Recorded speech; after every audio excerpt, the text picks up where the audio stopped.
A Christmas Carol, in prose, being a ghost story of Christmas, by Charles Dickens. Preface.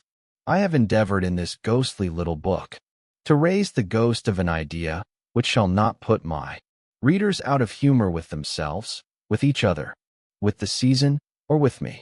May it haunt their houses pleasantly, and no one wish to lay it. Their faithful friend and servant. C.D. December 1843. Stave I. Marley's Ghost. Marley was dead, to begin with. There is no doubt whatever about that. The register of his burial was signed by the clergyman, the clerk, the undertaker, and the chief mourner. Scrooge signed it, and Scrooge's name was good upon change for anything he chose to put his hand to. Old Marley was as dead as a doornail. Mind, I don't mean to say that I know, of my own knowledge, what there is particularly dead about a doornail. I might have been inclined myself to regard a coffin nail as the deadest piece of ironmongery in the trade, but the wisdom of our ancestors is in the simile, and my unhallowed hands shall not disturb it, or the country's done for. You will therefore permit me to repeat emphatically that Marley was as dead as a doornail. Scrooge knew he was dead? Of course he did. How could it be otherwise? Scrooge and he were partners for I don't know how many years. Scrooge was his sole executor, his sole administrator, his sole assign, his sole residuary legatee, his sole friend, and sole mourner. And even Scrooge was not so dreadfully cut up by the sad event, but that he was an excellent man of business on the very day of the funeral, and solemnized it with an undoubted bargain. The mention of Marley's funeral brings me back to the point I started from. There is no doubt that Marley was dead. This must be distinctly understood, or nothing wonderful can come of the story I am going to relate. If we were not perfectly convinced that Hamlet's father died before the play began, there would be nothing more remarkable in his taking a stroll at night, in an easterly wind, upon his own ramparts, than there would be in any other middle-aged gentleman rashly turning out after dark in a breezy spot, say St. Paul's churchyard, for instance, literally to astonish his son's weak mind. Scrooge never painted out old Marley's name. There it stood, years afterwards, above the warehouse door. Scrooge and Marley. The firm was known as Scrooge and Marley. Sometimes people new to the business called Scrooge, and sometimes Marley, but he answered to both names. It was all the same to him. Oh, but he was a tight-fisted hand at the grindstone. Scrooge, a squeezing, wrenching, grasping, scraping, clutching, covetous, old sinner, hard and sharp as flint, from which no steel had ever struck out generous fire, secret and self-contained and solitary as an oyster. The cold within him froze his old features, nipped his pointed nose, shriveled his cheek, stiffened his gait, made his eyes red, his thin lips blue, and spoke out shrewdly in his grating voice. A frosty rime was on his head, and on his eyebrows, and his wiry chin. He carried his own low temperature always about with him. He iced his office in the dog days, and didn't thaw at 1 degree at Christmas. External heat and cold had little influence on Scrooge. No warmth could warm, no wintry weather chill him. No wind that blew was bitterer than he. No falling snow was more intent upon its purpose. No pelting rain less open to entreaty. Foul weather didn't nowhere to have him. The heaviest rain, and snow, and hail, and sleet could boast of the advantage over him in only one respect. They often came down handsomely, and Scrooge never did. Nobody ever stopped him in the street to say, with gladsome looks, "My dear Scrooge, how are you? When will you come to see me?" No beggars implored him to bestow a trifle. No children asked him what it was o'clock.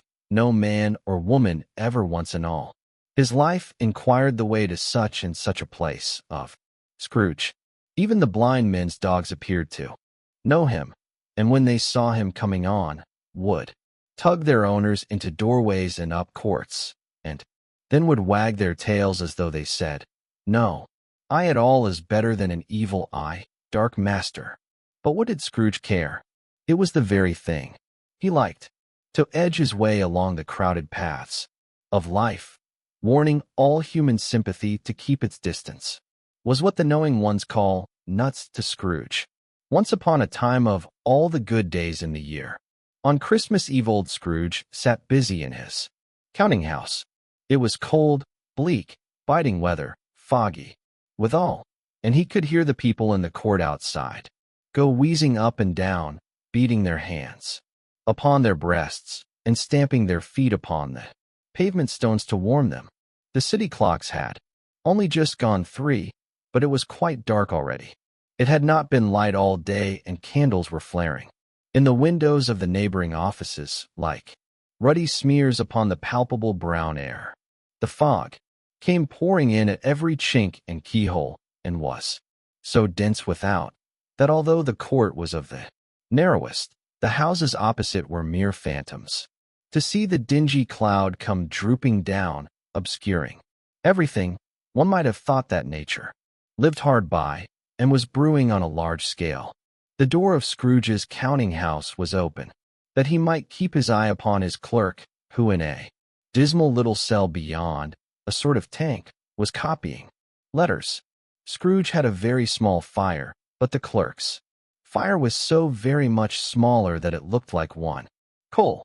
But he couldn't replenish it, for Scrooge kept the coal box in his own room, and so surely as the clerk came in with the shovel, the master predicted that it would be necessary for them to part. Wherefore, the clerk put on his white comforter and tried to warm himself at the candle, in which effort, not being a man of a strong imagination, he failed. "A Merry Christmas, Uncle." "God save you," cried a cheerful voice. It was the voice of Scrooge's nephew, who came upon him so quickly that this was the first intimation he had of his approach. "Bah," said Scrooge, "humbug." He had so heated himself with rapid walking in the fog and frost, this nephew of Scrooge's, that he was all in a glow. His face was ruddy and handsome, his eyes sparkled, and his breath smoked again. "Christmas a humbug, Uncle," said Scrooge's nephew. "You don't mean that, I am sure." "I do," said Scrooge. "Merry Christmas." "What right have you to be merry? What reason have you to be merry? You're poor enough." "Come, then," returned the nephew gaily. "What right have you to be dismal? What reason have you to be morose? You're rich enough." Scrooge, having no better answer ready on the spur of the moment, said, "Bah," again, and followed it up with humbug. "Don't be cross, Uncle," said the nephew. "What else can I be," returned the uncle, "when I live in such a world of fools as this? Merry Christmas. Out upon Merry Christmas. What's Christmas? Time to you, but a time for paying bills without money, a time for finding yourself a year older, but not an hour richer, a time for balancing your books, and having every item in 'em through a round dozen of months presented dead against you. If I could work my will," said Scrooge indignantly, "every idiot who goes about with Merry Christmas on his lips should be boiled with his own pudding and buried with a stake of holly through his heart. He should." "Uncle," pleaded the nephew. "Nephew," returned the uncle sternly, "keep Christmas in your own way, and let me keep it in mine." "Keep it," repeated Scrooge's nephew. "But you don't keep it." "Let me leave it alone, then," said Scrooge. "Much good may it do you. Much good it has ever done you.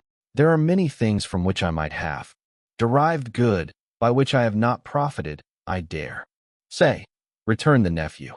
"Christmas among the rest.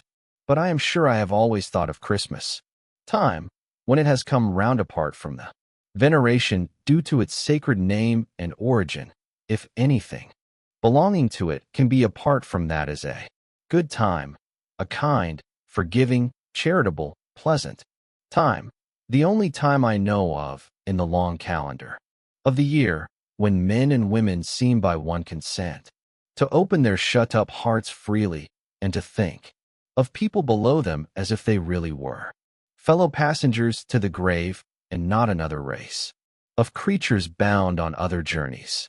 And therefore, uncle, though it has never put a scrap of gold or silver in my pocket, I believe that it has done me good and will do me good. And I say, God bless it. The clerk in the tank involuntarily applauded, becoming immediately sensible of the impropriety. He poked the fire and extinguished the last frail spark. Forever. Let me hear another sound from you, said Scrooge, and you'll keep your Christmas by losing your situation. You're quite a powerful speaker. Sir, he added, turning to his nephew, I wonder you don't go into Parliament. Don't be angry, uncle. Come, dine with us tomorrow. Scrooge said that he would see him. Yes, indeed he did. He went the whole length of the expression, and said that he would see him in that extremity first. But why? Cried Scrooge's nephew. Why? Why did you get married? Said Scrooge. Because I fell in love. Because you fell in love, growled Scrooge, as if that were the only one thing in the world more ridiculous than a Merry Christmas. Good afternoon. Nay, uncle, but you never came to see me before. That happened. Why give it as a reason for not coming now? Good afternoon, said Scrooge. I want nothing from you. I ask nothing of you. Why cannot we be friends? Good afternoon, said Scrooge. I am sorry, with all my heart, to find you so resolute. We have never had any quarrel, to which I have been a party, but I have made the trial in homage to Christmas, and I'll keep my Christmas humor to the last. So a Merry Christmas, uncle. Good afternoon, said Scrooge. And a Happy New Year. Good afternoon, said Scrooge. His nephew left the room without an angry word. Notwithstanding, he stopped at the outer door to bestow the greetings of the season on the clerk, who, cold as he was warmer than Scrooge, for he returned them cordially. There's another fellow, muttered Scrooge, who overheard him. My clerk, with 15 shillings a week, and a wife and family, talking about a merry Christmas. I'll retire to Bedlam. This lunatic, in letting Scrooge's nephew out, had let 2 other people in. They were portly gentlemen, pleasant to behold, and now stood, with their hats off, in Scrooge's office. They had books and papers in their hands, and bowed to him. Scrooge and Marley's, I believe, said one of the gentlemen, referring to his list. Have I the pleasure of addressing Mr. Scrooge, or Mr. Marley? Mr. Marley has been dead these 7 years. Scrooge replied. He died 7 years ago, this very night. We have no doubt his liberality is well represented by his surviving partner, said the gentleman, presenting his credentials. It certainly was, for they had been 2 kindred spirits.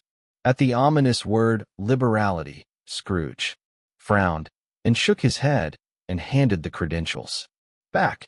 At this festive season of the year, Mr. Scrooge, said the gentleman, taking up a pen, it is more than usually desirable that we should make some slight provision for the poor and destitute who suffer greatly at the present time.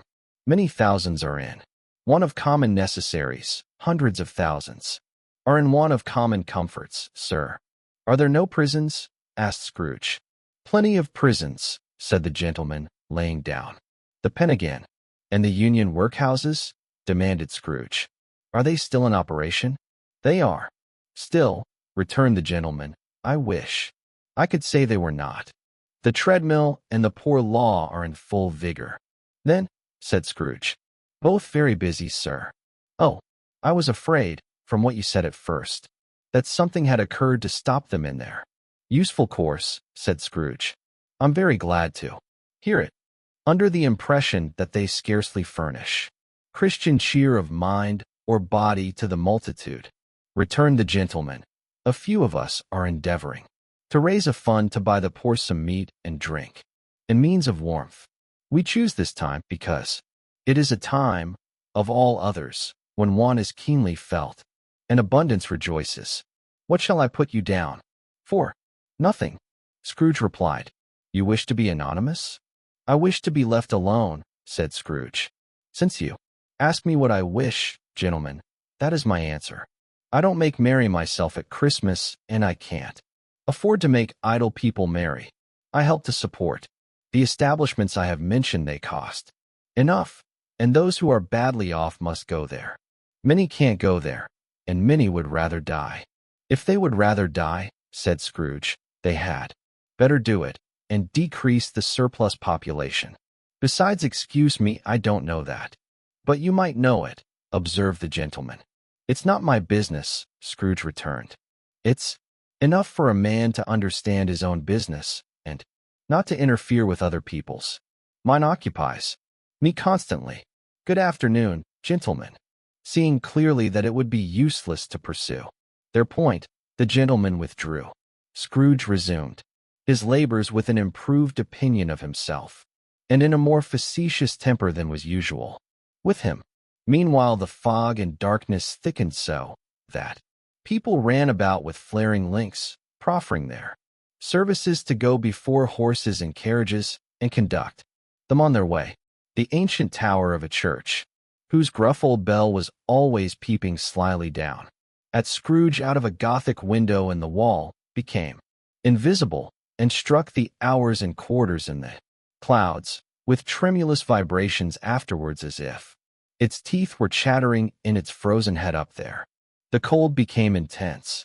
In the main street, at the corner of the court, some laborers were repairing the gas pipes and had lighted a great fire in a brazier, round which a party of ragged men and boys were gathered, warming their hands and winking their eyes before the blaze in rapture.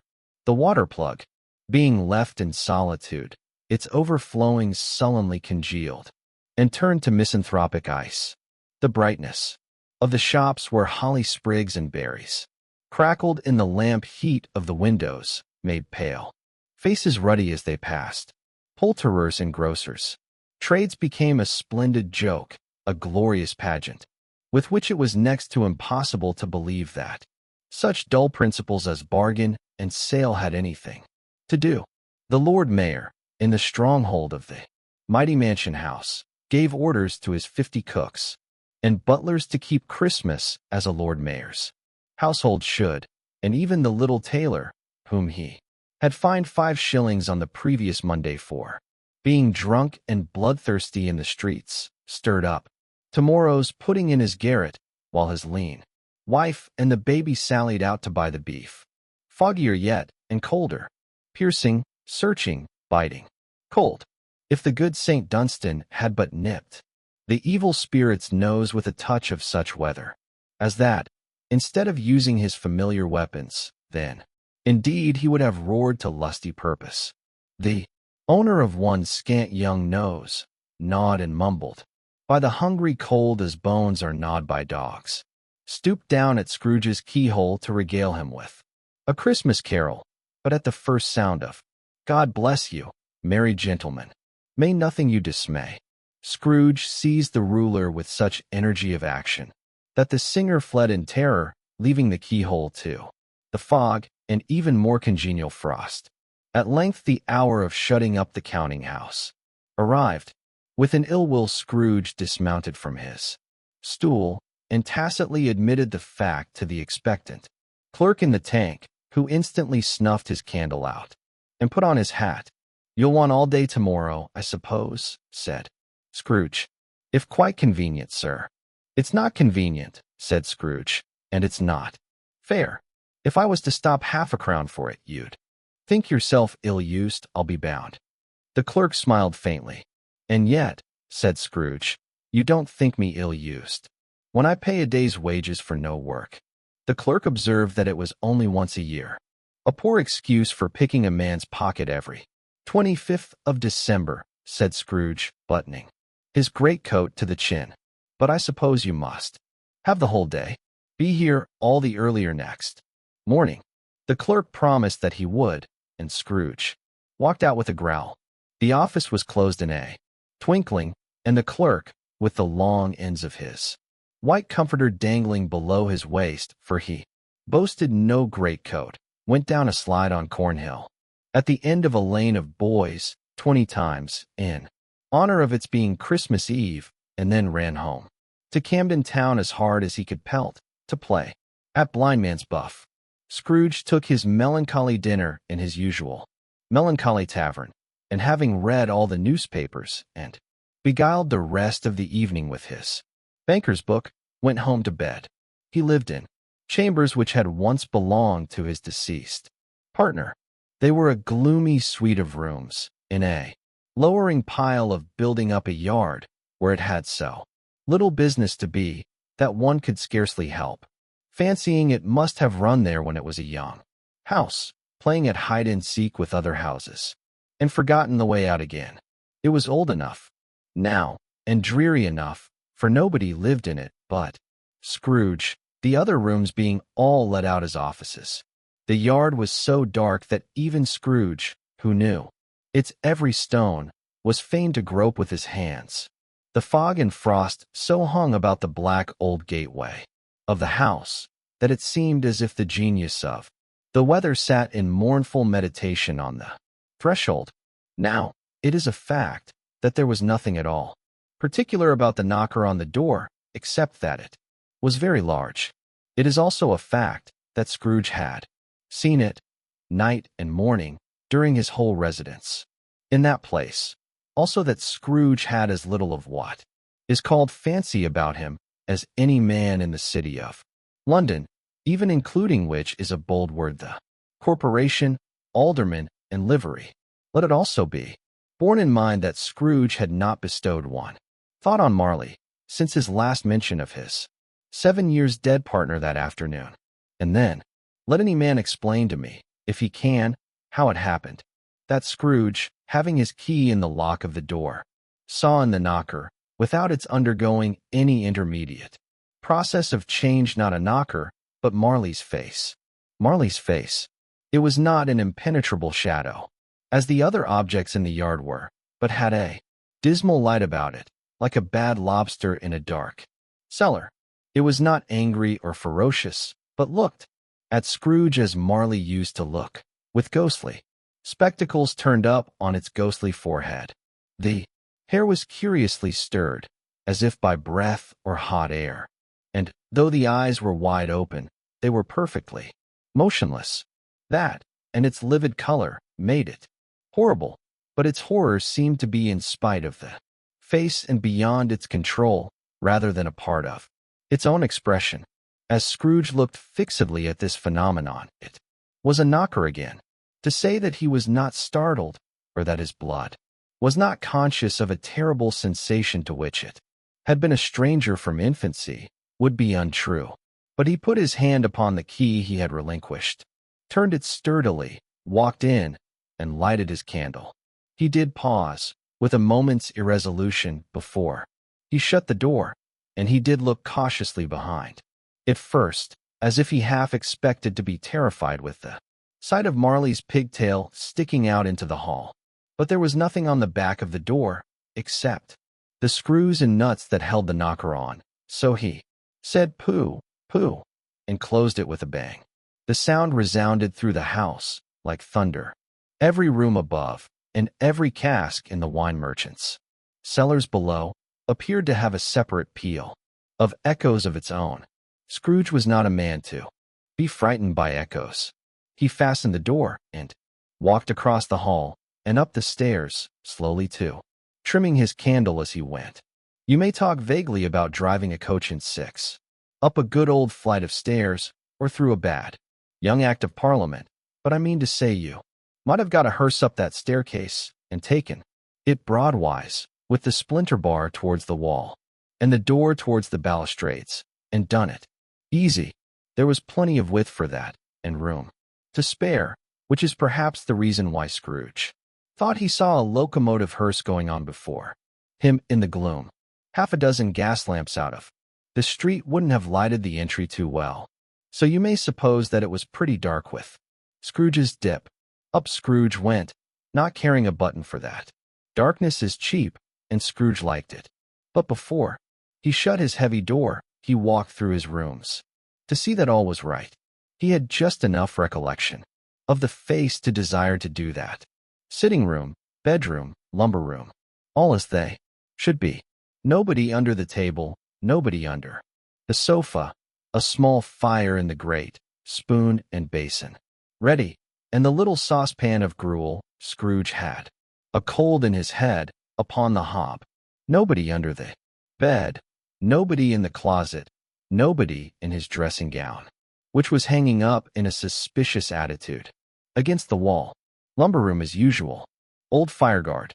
Old shoes, 2 fish baskets, washing stand on 3 legs, and a poker. Quite satisfied, he closed his door and locked himself in. Double-locked himself in, which was not his custom. Thus secured against surprise, he took off his cravat, put on his dressing gown and slippers, and his nightcap, and sat down before the fire to take his gruel. It was a very low fire indeed, nothing on such a bitter night.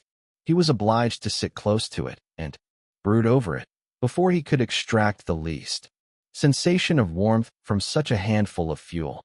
The fireplace was an old one, built by some Dutch merchant long ago, and paved all round with quaint Dutch tiles, designed to illustrate the scriptures. There were Cains and Abels, Pharaoh's daughters, queens of Sheba, angelic messengers descending through the air on clouds like featherbeds, Abrahams, Belshazzars, apostles putting off to sea in butterboats, hundreds of figures to attract his thoughts. And yet that face of Marley, 7 years dead, came, like the ancient prophet's rod, and swallowed up the whole. If each smooth tile had been a blanket first, with power to shape some picture on its surface from the disjointed fragments of his thoughts, there would have been a copy of old Marley's head on every one. "Humbug," said Scrooge, and walked across the room. After several turns, he sat down again. As he threw his head back in the chair, his glance happened to rest upon a bell, a disused bell, that hung in the room, and communicated for some purpose now forgotten with a chamber in the highest story of the building. It was with great astonishment, and with a strange, inexplicable dread, that as he looked, he saw this bell begin to swing. It swung so softly in the outset that it scarcely made a sound, but soon it rang out loudly, and so did every bell in the house. This might have lasted half a minute, or a minute, but it seemed an hour. The bells ceased as they had begun together.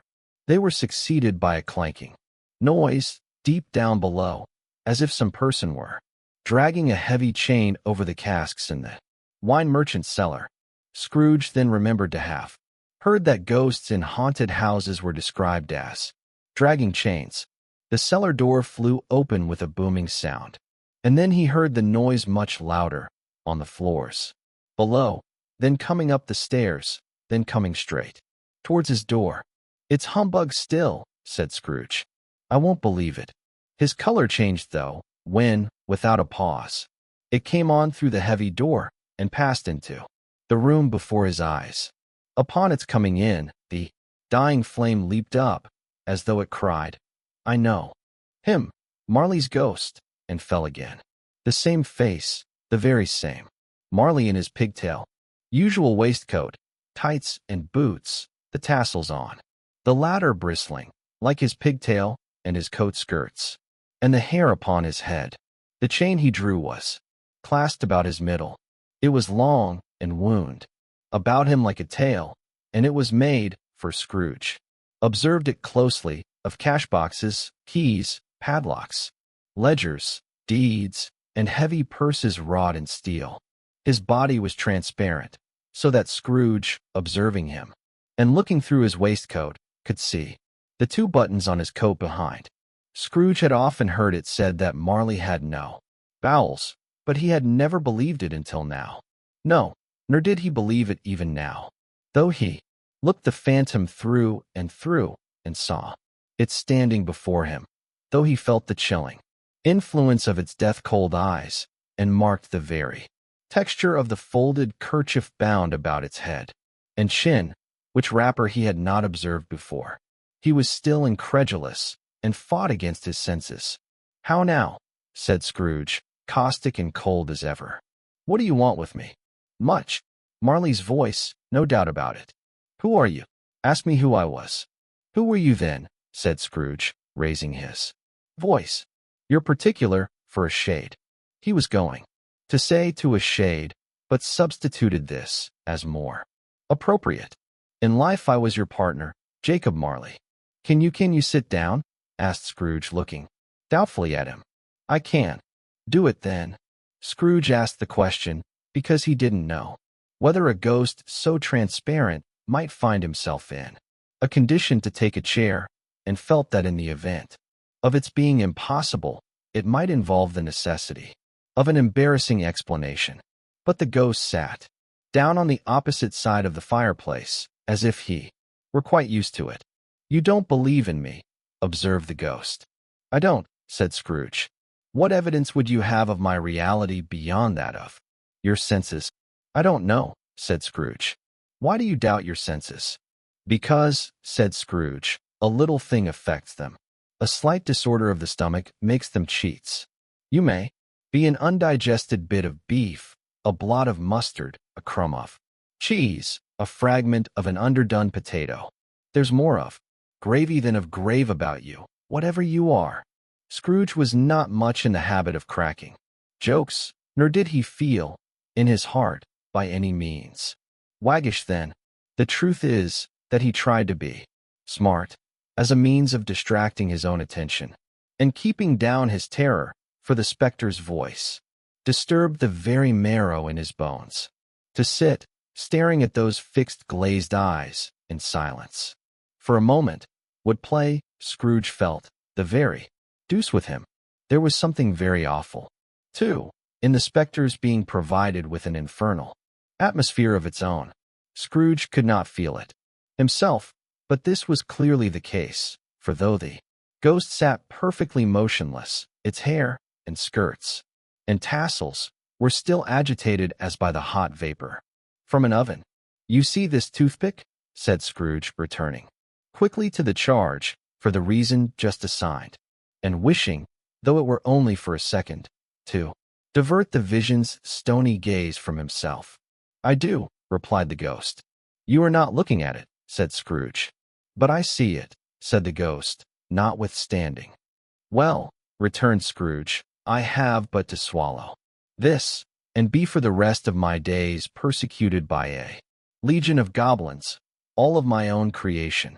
Humbug, I tell you, humbug.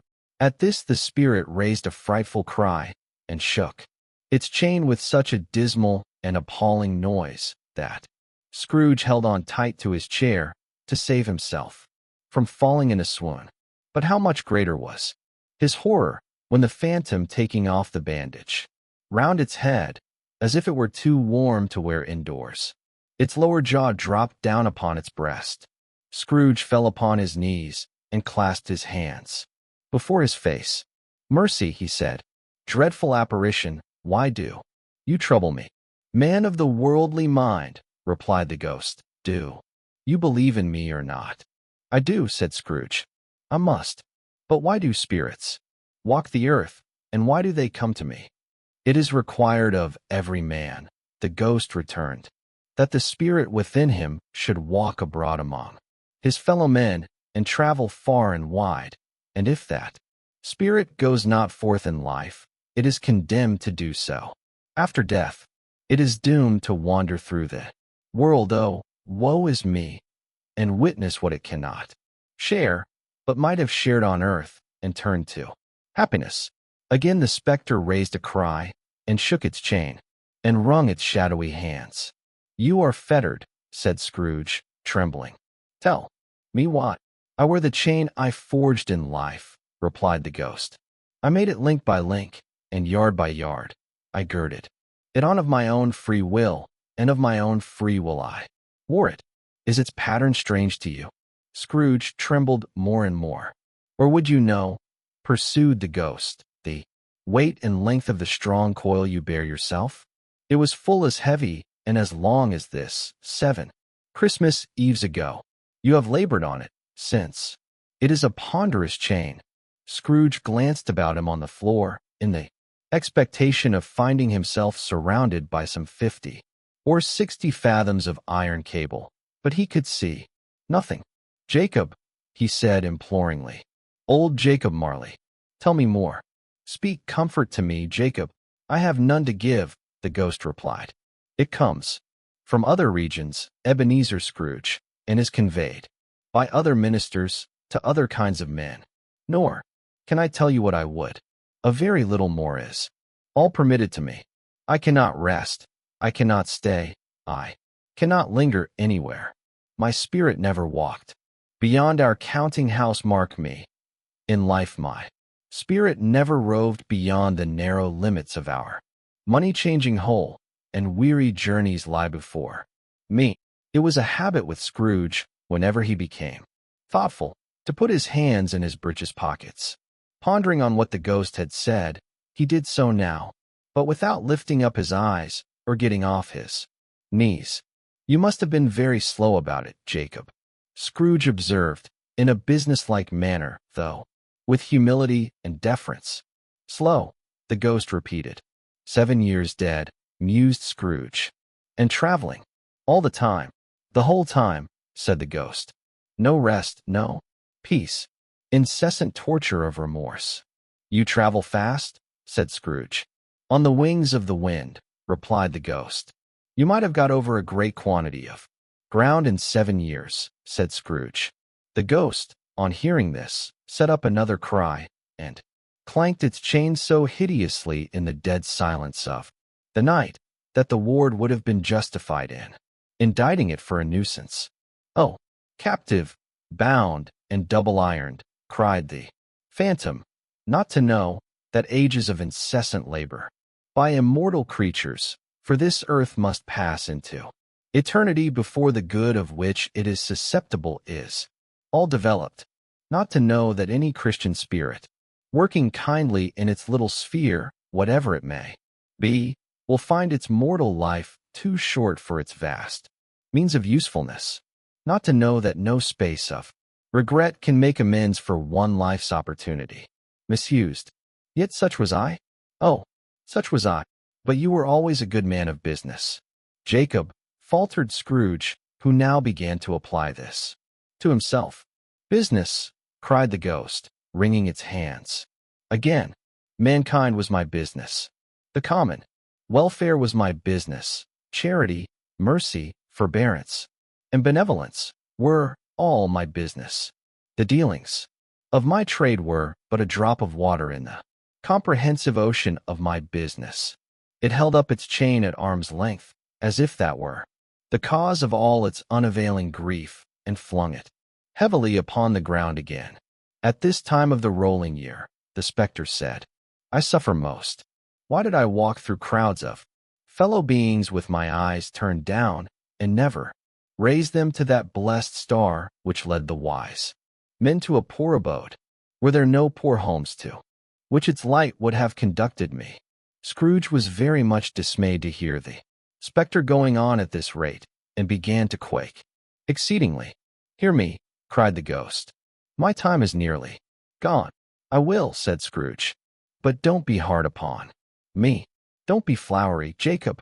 Pray, how it is that I appear before you in a shape that you can see, I may not tell.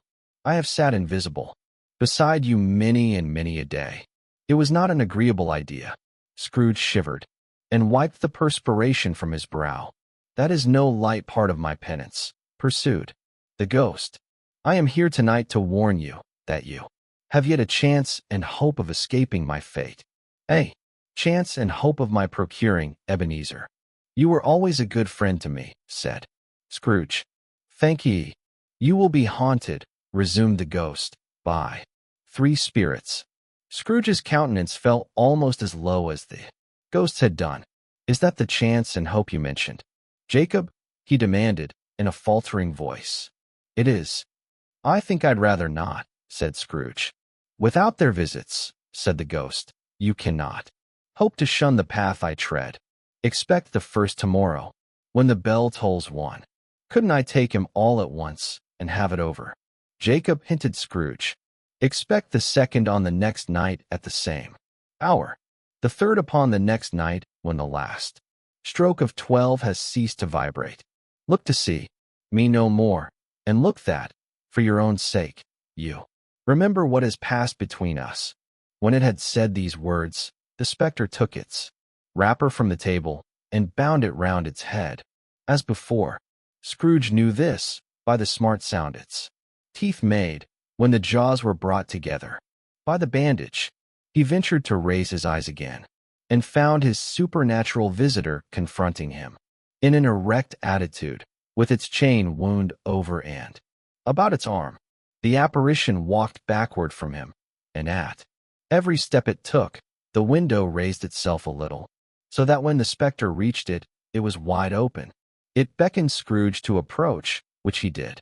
When they were within 2 paces of each other, Marley's ghost held up its hand, warning him to come no nearer. Scrooge stopped, not so much in obedience as in surprise and fear, for on the raising of the hand, he became sensible of confused noises in the air, incoherent sounds of lamentation and regret, wailings inexpressibly sorrowful and self-accusatory. The spectre, after listening for a moment, joined in the mournful dirge and floated out upon the bleak, dark night. Scrooge followed to the window, desperate in his curiosity. He looked out. The air was filled with phantoms, wandering hither and thither in restless haste, and moaning as they went. Every one of them wore chains like Marley's ghost. Some few, they might be guilty governments, were linked together, none were free. Many had been personally known to Scrooge in their lives. He had been quite familiar with one old ghost in a white waistcoat, with a monstrous iron safe attached to its ankle, who cried piteously at being unable to assist a wretched woman with an infant, whom it saw below upon a doorstep. The misery with them all was, clearly, that they sought to interfere, for good, in human matters, and had lost the power forever. Whether these creatures faded into mist or mist enshrouded them, he could not tell. But they and their spirit voices faded together, and the night became as it had been when he walked home. Scrooge closed the window and examined the door by which the ghost had entered. It was double-locked, as he had locked it with his own hands, and the bolts were undisturbed. He tried to say humbug, but stopped at the first syllable, and being, from the emotion he had undergone, or the fatigues of the day, or his glimpse of the invisible world, or the dull conversation of the ghost, or the lateness of the hour, much in need of repose, went straight to bed, without undressing, and fell asleep upon the instant. Stave 2, the first of the 3 spirits. When Scrooge awoke, it was so dark that looking out of bed, he could scarcely distinguish the transparent window from the opaque walls of his chamber. He was endeavoring to pierce the darkness with his ferret eyes when the chimes of a neighboring church struck the 4 quarters. So he listened for the hour. To his great astonishment, the heavy bell went on from 6 to 7, and from 7 to 8, and regularly up to 12, then stopped. 12. It was past 2 when he went to bed. The clock was wrong. An icicle must have got into the works. 12. He touched the spring of his repeater to correct this most preposterous clock. Its rapid little pulse beat 12, and stopped. "Why, it isn't possible," said Scrooge, "that I can have slept through a whole day and far into another night. It isn't possible that anything has happened to the sun, and this is 12 at noon." The idea being an alarming one, he scrambled out of bed and groped his way to the window. He was obliged to rub the frost off with the sleeve of his dressing gown before he could see anything, and could see very little then. All he could make out was that it was still very foggy and extremely cold, and that there was no noise of people running to and fro, and making a great stir, as there unquestionably would have been if night had beaten off bright day and taken possession of the world. This was a great relief, because 3 days after sight of this first of exchange pay to Mr. Ebenezer Scrooge, or his order, and so forth, would have become a mere United States security if there were no days to count by. Scrooge went to bed again, and thought, and thought it over and over and over, and could make nothing of it. The more he thought, the more perplexed he was, and the more he endeavored not to think, the more he thought. Marley's ghost bothered him exceedingly.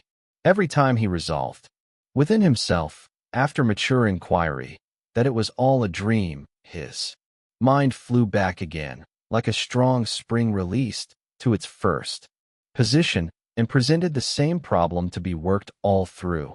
Was it a dream or not? Scrooge lay in this state until the chime had gone 3/4 more, when he remembered, on a sudden, that the ghost had warned him of a visitation when the bell tolled 1. He resolved to lie awake until the hour was past, and, considering that he could no more go to sleep than go to heaven, this was perhaps the wisest resolution in his power. The quarter was so long that he was more than once convinced he must have sunk into a doze unconsciously and missed the clock. At length it broke upon his listening ear. Ding dong. 1/4 past, said Scrooge, counting. Ding dong. 1/2 past, said Scrooge. Ding dong. 1/4 to it, said Scrooge. Ding dong. The hour itself, said Scrooge, triumphantly. And nothing else. He spoke before the hour bell sounded, which it now did with a deep, dull, hollow, melancholy one. Light flashed up in the room upon the instant, and the curtains of his bed were drawn. The curtains of his bed were drawn aside, I tell you, by a hand. Not the curtains at his feet, nor the curtains at his back, but those to which his face was addressed. The curtains of his bed were drawn aside, and Scrooge, starting up into a half-recumbent attitude, found himself face to face with the unearthly visitor who drew them, as close to it as I am now to you, and I am standing in the spirit at your elbow. It was a strange figure, like a child, yet not so like a child as like an old man, viewed through some supernatural medium, which gave him the appearance of having receded from the view, and being diminished to a child's proportions. Its hair, which hung about its neck and down its back, was white as if with age, and yet the face had not a wrinkle in it, and the tenderest bloom was on the skin. The arms were very long and muscular, the hands the same, as if its hold were of uncommon strength. Its legs and feet, most delicately formed, were, like those upper members, bare. It wore a tunic of the purest white, and round its waist was bound a lustrous belt, the sheen of which was beautiful. It held a branch of fresh green holly in its hand, and in singular contradiction of that wintry emblem, had its dress trimmed with summer flowers. But the strangest thing about it was that from the crown of its head there sprung a bright, clear jet of light, by which all this was visible, and which was doubtless the occasion of its using, in its duller moments, a great extinguisher for a cap, which it now held under its arm. Even this, though, when Scrooge looked at it with increasing steadiness, was not its strangest quality, for as its belt sparkled and glittered now in one part and now in another, and what was light one instant, at another time was dark, so the figure itself fluctuated in its distinctness, being now a thing with one arm, now with one leg, now with 20 legs, now a pair of legs without a head, now a head without a body, of which dissolving parts no outline would be visible in the dense gloom wherein they melted away. And in the very wonder of this, it would be itself again, distinct and clear as ever. Are you the spirit, sir, whose coming was foretold to me? Asked Scrooge. I am. The voice was soft and gentle, singularly low, as if, instead of being so close beside him, it were at a distance. Who and what are you? Scrooge demanded. I am the ghost of Christmas past. Long past? Inquired Scrooge, observant of its dwarfish stature. No, your past. Perhaps Scrooge could not have told anybody why if anybody could have asked him, but he had a special desire to see the spirit in his cap, and begged him to be covered. What? Exclaimed the ghost. Would you so soon put out, with worldly hands, the light I give? Is it not enough that you are one of those whose passions made this cap, and force me through whole trains of years to wear it low upon my brow? Scrooge reverently disclaimed all intention to offend, or any knowledge of having willfully bonnet the spirit at any period of his life. He then made bold to inquire what business brought him there. Your welfare, said the ghost. Scrooge expressed himself much obliged, but could not help thinking that a night of unbroken rest would have been more conducive to that end. The spirit must have heard him thinking, for it said immediately, Your reclamation, then. Take heed. It put out its strong hand as it spoke, and clasped him gently by the arm. Rise, and walk with me. It would have been in vain for Scrooge to plead that the weather and the hour were not adapted to pedestrian purposes. That bed was warm, and the thermometer a long way below freezing, that he was clad but lightly in his slippers, dressing gown, and nightcap, and that he had a cold upon him at that time. The grasp, though gentle as a woman's hand, was not to be resisted. He rose, but finding that the spirit made towards the window, clasped his robe in supplication. I am immortal, Scrooge remonstrated, and liable to fall. Bear but a touch of my hand there, said the spirit, laying it upon his heart, and you shall be upheld in more than this. As the words were spoken, they passed through the wall, and stood upon an open country road, with fields on either hand. The city had entirely vanished. Not a vestige of it was to be seen. The darkness and the mist had vanished with it, for it was a clear, cold, winter day, with snow upon the ground. Good heaven, said Scrooge, clasping his hands together, as he looked about him. I was bred in this place. I was a boy here. The spirit gazed upon him mildly. Its gentle touch, though it had been light and instantaneous, appeared still present to the old man's sense of feeling. He was conscious of 1,000 odors floating in the air, each one connected with 1,000 thoughts and hopes and joys and cares, long, long forgotten. Your lip is trembling, said the ghost. And what is that upon your cheek? Scrooge muttered, with an unusual catching in his voice, that it was a pimple, and begged the ghost to lead him where he would. You recollect the way? Inquired the spirit. Remember it, cried Scrooge with fervor. I could walk it blindfold. Strange to have forgotten it for so many years, observed the ghost. Let us go on. They walked along the road, Scrooge recognizing every gate and post and tree, until a little market town appeared in the distance, with its bridge, its church, and winding river. Some shaggy ponies now were seen trotting towards them, with boys upon their backs, who called to other boys in country gigs and carts, driven by farmers. All these boys were in great spirits, and shouted to each other, until the broad fields were so full of merry music that the crisp air laughed to hear it. These are but shadows of the things that have been, said the ghost. They have no consciousness of us. The jocund travelers came on, and as they came, Scrooge knew and named them every one. Why was he rejoiced beyond all bounds to see them? Why did his cold eye glisten, and his heart leap up as they went past? Why was he filled with gladness when he heard them give each other Merry Christmas, as they parted at crossroads and byways, for their several homes?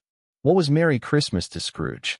Out upon Merry Christmas, what good had it ever done to him? The school is not quite deserted, said the ghost. A solitary child, neglected by his friends, is left there still. Scrooge said he knew it, and he sobbed. They left the high road, by a well-remembered lane, and soon approached a mansion of dull red brick, with a little weathercock-surmounted cupola on the roof, and a bell hanging in it. It was a large house, but one of broken fortunes, for the spacious offices were little used, their walls were damp and mossy, their windows broken, and their gates decayed.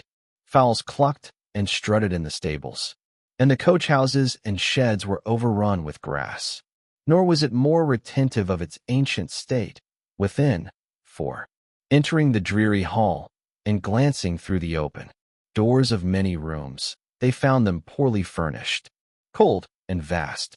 There was an earthy savor in the air, a chilly bareness in the place, which associated itself somehow with too much getting up by candlelight and not too much to eat. They went, the ghost and Scrooge, across the hall to a door at the back of the house. It opened before them and disclosed a long, bare, melancholy room, made barer still by lines of plain deal forms and desks. At one of these a lonely boy was reading near a feeble fire, and Scrooge sat down upon a form and wept to see his poor forgotten self as he used to be. Not a latent echo in the house, not a squeak and scuffle from the mice behind the paneling, not a drip from the half-thawed waterspout in the dull yard behind, not a sigh among the leafless boughs of one despondent poplar, not the idle swinging of an empty storehouse door, no, not a clicking in the fire, but fell upon the heart of Scrooge with a softening influence, and gave a freer passage to his tears. The spirit touched him on the arm and pointed to his younger self, intent upon his reading. Suddenly a man in foreign garments, wonderfully real and distinct to look at, stood outside the window, with an axe stuck in his belt, and leading by the bridle an ass laden with wood. "Why, it's Ali Baba!" Scrooge exclaimed in ecstasy. "It's dear old honest Ali Baba. Yes, yes, I know. One Christmas time, when yonder solitary child was left here all alone, he did come, for the first time, just like that. Poor boy. And Valentine," said Scrooge, "and his wild brother, Orson, there they go. And what's his name, who was put down in his drawers, asleep, at the gate of Damascus? Don't you see him? And the Sultan's groom turned upside down by the genii. There he is upon his head. Serve him right. I'm glad of it. What business had he to be married to the princess?" To hear Scrooge expending all the earnestness of his nature on such subjects, in a most extraordinary voice between laughing and crying, and to see his heightened and excited face, would have been a surprise to his business friends in the city, indeed. "There's the parrot," cried Scrooge. "Green body and yellow tail, with a thing like a lettuce growing out of the top of his head. There he is. Poor Robin Crusoe, he called him, when he came home again after sailing round the island. Poor Robin Crusoe, where have you been, Robin Crusoe?" The man thought he was dreaming, but he wasn't. It was the parrot, you know. There goes Friday running for his life to the little creek. Hullo, hoop, halloo. Then, with a rapidity of transition very foreign to his usual character, he said, in pity for his former self, "Poor boy," and cried again. "I wish," Scrooge muttered, putting his hand in his pocket and looking about him, after drying his eyes with his cuff. "But it's too late now." "What is the matter?" asked the spirit. "Nothing," said Scrooge. "Nothing. There was a boy singing a Christmas carol at my door last night. I should like to have given him something. That's all." The ghost smiled thoughtfully and waved its hand, saying as it did so, "Let us see another Christmas." Scrooge's former self grew larger at the words, and the room became a little darker and more dirty. The panels shrunk. The windows cracked. Fragments of plaster fell out of the ceiling, and the naked lads were shown instead. But how all this was brought about, Scrooge knew no more than you do. He only knew that it was quite correct, that everything had happened so, that there he was, alone again, when all the other boys had gone home for the jolly holidays. He was not reading now, but walking up and down despairingly. Scrooge looked at the ghost, and with a mournful shaking of his head, glanced anxiously towards the door. It opened, and a little girl, much younger than the boy, came darting in, and putting her arms about his neck, and, often kissing him, addressed him as her dear, dear brother. "I have come to bring you home, dear brother," said the child, clapping her tiny hands, and bending down to laugh. "To bring you home, home, home, home, little Fan, returned the boy. Yes, said the child, brimful of glee. Home, for good. And all. Home, for ever and ever. Father is so much kinder than he used to be. That home's like heaven. He spoke so gently to me one dear night when I was going to bed, that I was not afraid to ask him once more if you might come home. And he said yes, you should, and sent me in a coach to bring you. And you're to be a man, said the child, opening her eyes, and are never to come back here, but first, we're to be together all the Christmas long and have the merriest time in all the world. You are quite a woman, little Fan, exclaimed the boy. She clapped her hands and laughed, and tried to touch his head, but being too little, laughed again and stood on tiptoe to embrace him. Then she began to drag him, in her childish eagerness, towards the door, and he, nothing loath to go, accompanied her. A terrible voice in the hall cried, "Bring down Master Scrooge's box there," and in the hall appeared the schoolmaster himself, who glared on Master Scrooge with a ferocious condescension, and threw him into a dreadful state of mind by shaking hands with him. He then conveyed him and his sister into the veriest old well of a shivering best parlor that ever was seen, where the maps upon the wall and the celestial and terrestrial globes in the windows were waxy with cold. Here he produced a decanter of curiously light wine and a block of curiously heavy cake, and administered installments of those dainties to the young people, at the same time sending out a meager servant to offer a glass of something to the postboy, who answered that he thanked the gentleman, but if it was the same tap as he had tasted before, he had rather not.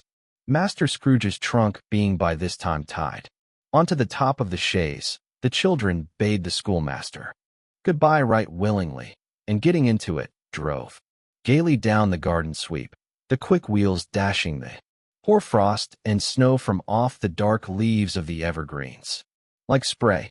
Always a delicate creature, whom a breath might have withered, said the ghost. But she had a large heart. So she had, cried Scrooge. You're right. I will not gainsay it, spirit. God forbid. She died a woman, said the ghost, and had, as I think, children. One child, Scrooge returned. True, said the ghost. Your nephew. Scrooge seemed uneasy in his mind, and answered briefly, yes. Although they had but that moment left the school behind them, they were now in the busy thoroughfares of a city, where shadowy passengers passed and repassed, where shadowy carts and coaches battled for the way, and all the strife and tumult of a real city were. It was made plain enough by the dressing of the shops that hereto it was Christmas time again, but it was evening, and the streets were lighted up. The ghost stopped at a certain warehouse door and asked Scrooge if he knew it. Know it, said Scrooge. Was I apprenticed here? They went in, at sight of an old gentleman in a Welsh wig, sitting behind such a high desk that if he had been 2 inches taller he must have knocked his head against the ceiling. Scrooge cried in great excitement. Why, it's old Fezziwig. Bless his heart, it's Fezziwig. Alive again. Old Fezziwig laid down his pen and looked up at the clock, which pointed to the hour of 7. He rubbed his hands, adjusted his capacious waistcoat, laughed all over himself, from his shoes to his organ of benevolence, and called out in a comfortable, oily, rich, fat, jovial voice, Yo-ho there, Ebenezer. Dick. Scrooge's former self, now grown a young man, came briskly in, accompanied by his fellow prentice. Dick Wilkins, to be sure, said Scrooge to the ghost. Bless me, yes. There he is. He was very much attached to me, was Dick. Poor Dick. Dear, dear. Yo-ho, my boys, said Fezziwig. No more work tonight. Christmas Eve, Dick. Christmas, Ebenezer. Let's have the shutters up, cried old Fezziwig, with a sharp clap of his hands. Before a man can say Jack Robinson. You wouldn't believe how those two fellows went at it.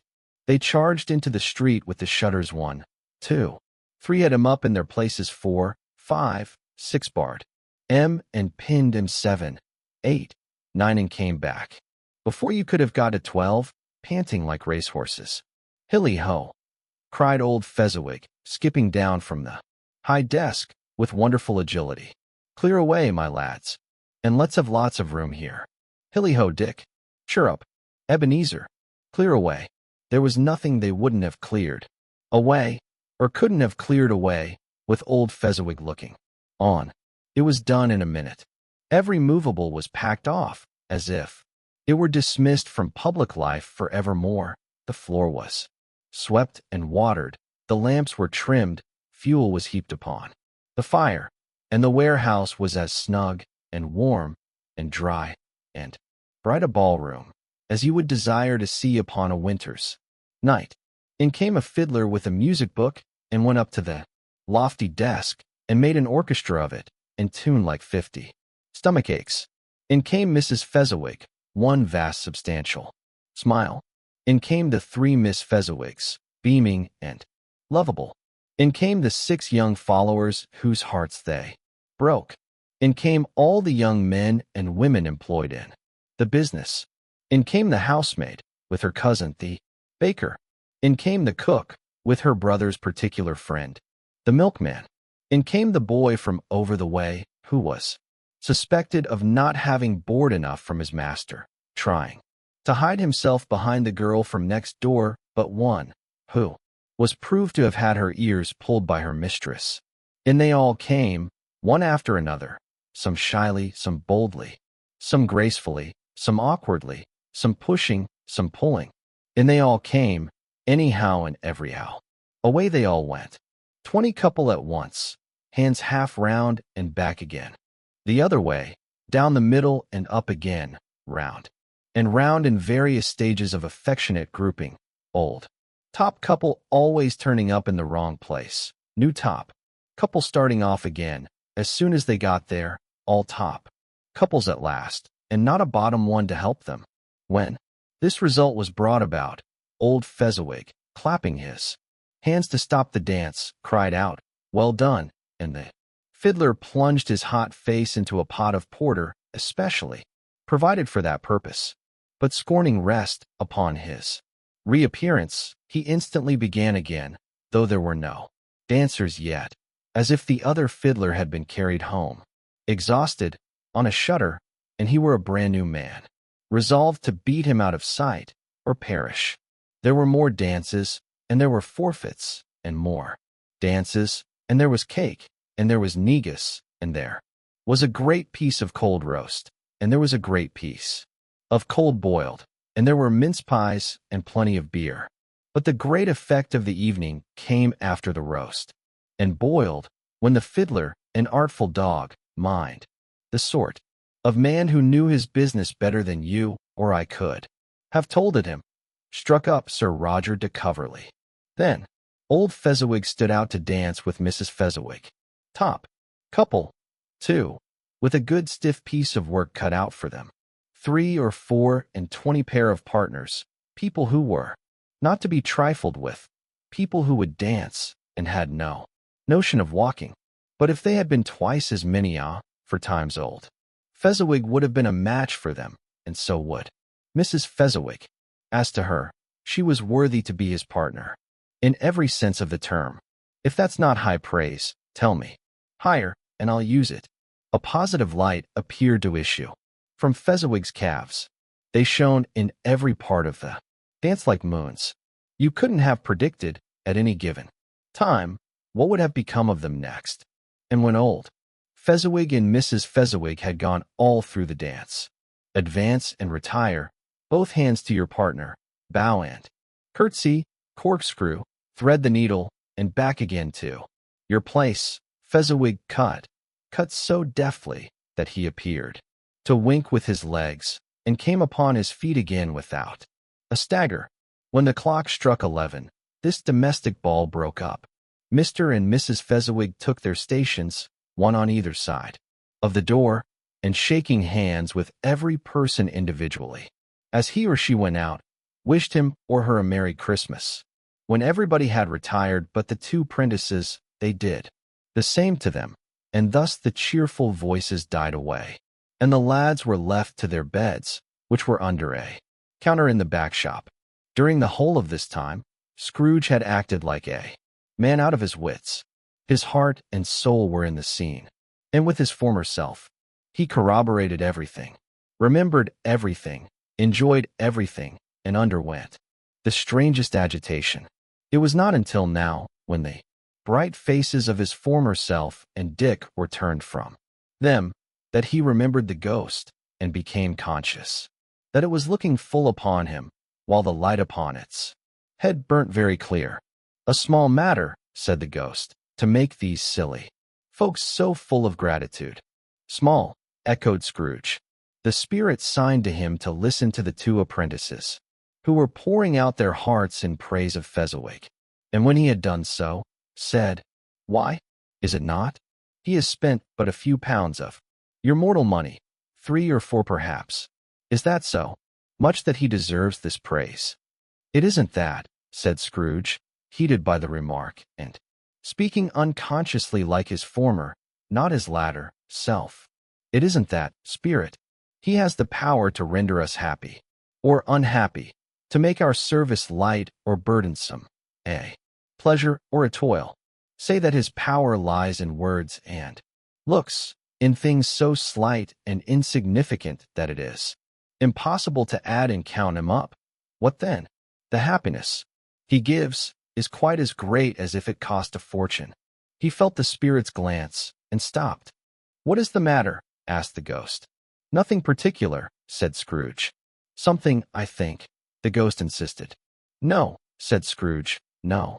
I should like to be able to say a word or two to my clerk just now. That's all." His former self turned down the lamps as he gave utterance to the wish, and Scrooge and the ghost again stood side by side in the open air. "My time grows short," observed the spirit. "Quick." This was not addressed to Scrooge or to anyone whom he could see, but it produced an immediate effect. For again, Scrooge saw himself. He was older now, a man in the prime of life. His face had not the harsh and rigid lines of later years, but it had begun to wear the signs of care and avarice. There was an eager, greedy, restless motion in the eye, which showed the passion that had taken root, and where the shadow of the growing tree would fall.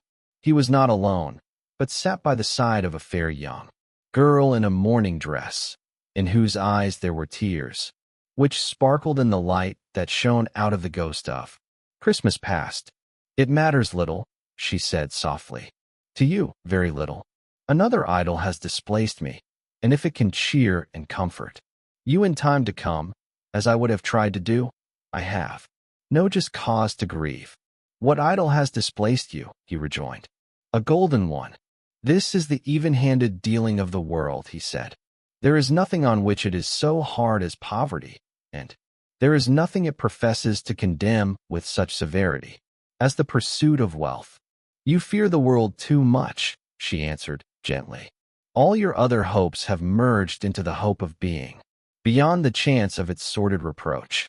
I have seen your nobler aspirations fall off one by one, until the master passion, gain, engrosses you. Have I not?" "What then?" he retorted. "Even if I have grown so much wiser, what then? I am not changed towards you." She shook her head. "Am I? Our contract is an old one. It was made when we were both poor and content to be so, until, in good season, we could improve our worldly fortune by our patient industry. You are changed. When it was made, you were another man." "I was a boy," he said impatiently. "Your own feeling tells you that you were not what you are," she returned. "I am.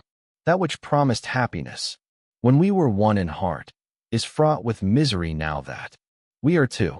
How often and how keenly I have thought of this, I will not say. It is enough that I have thought of it, and can release you. Have I ever sought release? In words? No, never. In what then? In a changed nature, in an altered spirit, in another atmosphere of life, another hope as its great end. In everything that made my love of any worth or value in your sight. If this had never been between us, said the girl, looking mildly, but with steadiness, upon him. Tell me, would you seek me out and try to win me now? Ah, no. He seemed to yield to the justice of this supposition, in spite of himself. But he said with a struggle, You think not. I would gladly think otherwise if I could, she answered. Heaven knows, when I have learned a truth like this, I know how strong and irresistible it must be. But if you were free today, tomorrow, yesterday, can even I believe that you would choose a dowerless girl you who, in your very confidence with her, weigh everything by gain, or choosing her, if for a moment you were false enough to your one guiding principle to do so, do I not know that your repentance and regret would surely follow? I do, and I release you with a full heart for the love of him you once were. He was about to speak, but with her head turned from him, she resumed. You may the memory of what is past half makes me hope you will have pain in this, a very, very brief time, and you will dismiss the recollection of it gladly, as an unprofitable dream from which it happened well that you awoke. May you be happy in the life you have chosen. She left him, and they parted. Spirit, said Scrooge, show me no more. Conduct me home. Why do you delight to torture me? One shadow more, exclaimed the ghost. No more, cried Scrooge. No more. I don't wish to see it. Show me no more. But the relentless ghost pinioned him in both his arms and forced him to observe what happened next. They were in another scene and place, a room, not very large or handsome, but full of comfort. Near to the winter fire sat a beautiful young girl, so like that last that Scrooge believed it was the same, until he saw her, now a comely matron, sitting opposite her daughter. The noise in this room was perfectly tumultuous, for there were more children there than Scrooge in his agitated state of mind could count. And, unlike the celebrated herd in the poem, they were not 40 children conducting themselves like one, but every child was conducting itself like 40. The consequences were uproarious beyond belief, but no one seemed to care. On the contrary, the mother and daughter laughed heartily and enjoyed it very much, and the latter, soon beginning to mingle in the sports, got pillaged by the young brigands most ruthlessly. What would I not have given to be one of them, though I never could have been so rude? No, no, I wouldn't for the wealth of all the world have crushed that braided hair and torn it down, and for the precious little shoe, I wouldn't have plucked it off, God bless my soul, to save my life. As to measuring her waist in sport, as they did, bold young brood, I couldn't have done it. I should have expected my arm to have grown round it for a punishment, and never come straight again. And yet I should have dearly liked, I own, to have touched her lips, to have questioned her, that she might have opened them, to have looked upon the lashes of her downcast eyes, and never raised a blush, to have let loose waves of hair, an inch of which would be a keepsake beyond price.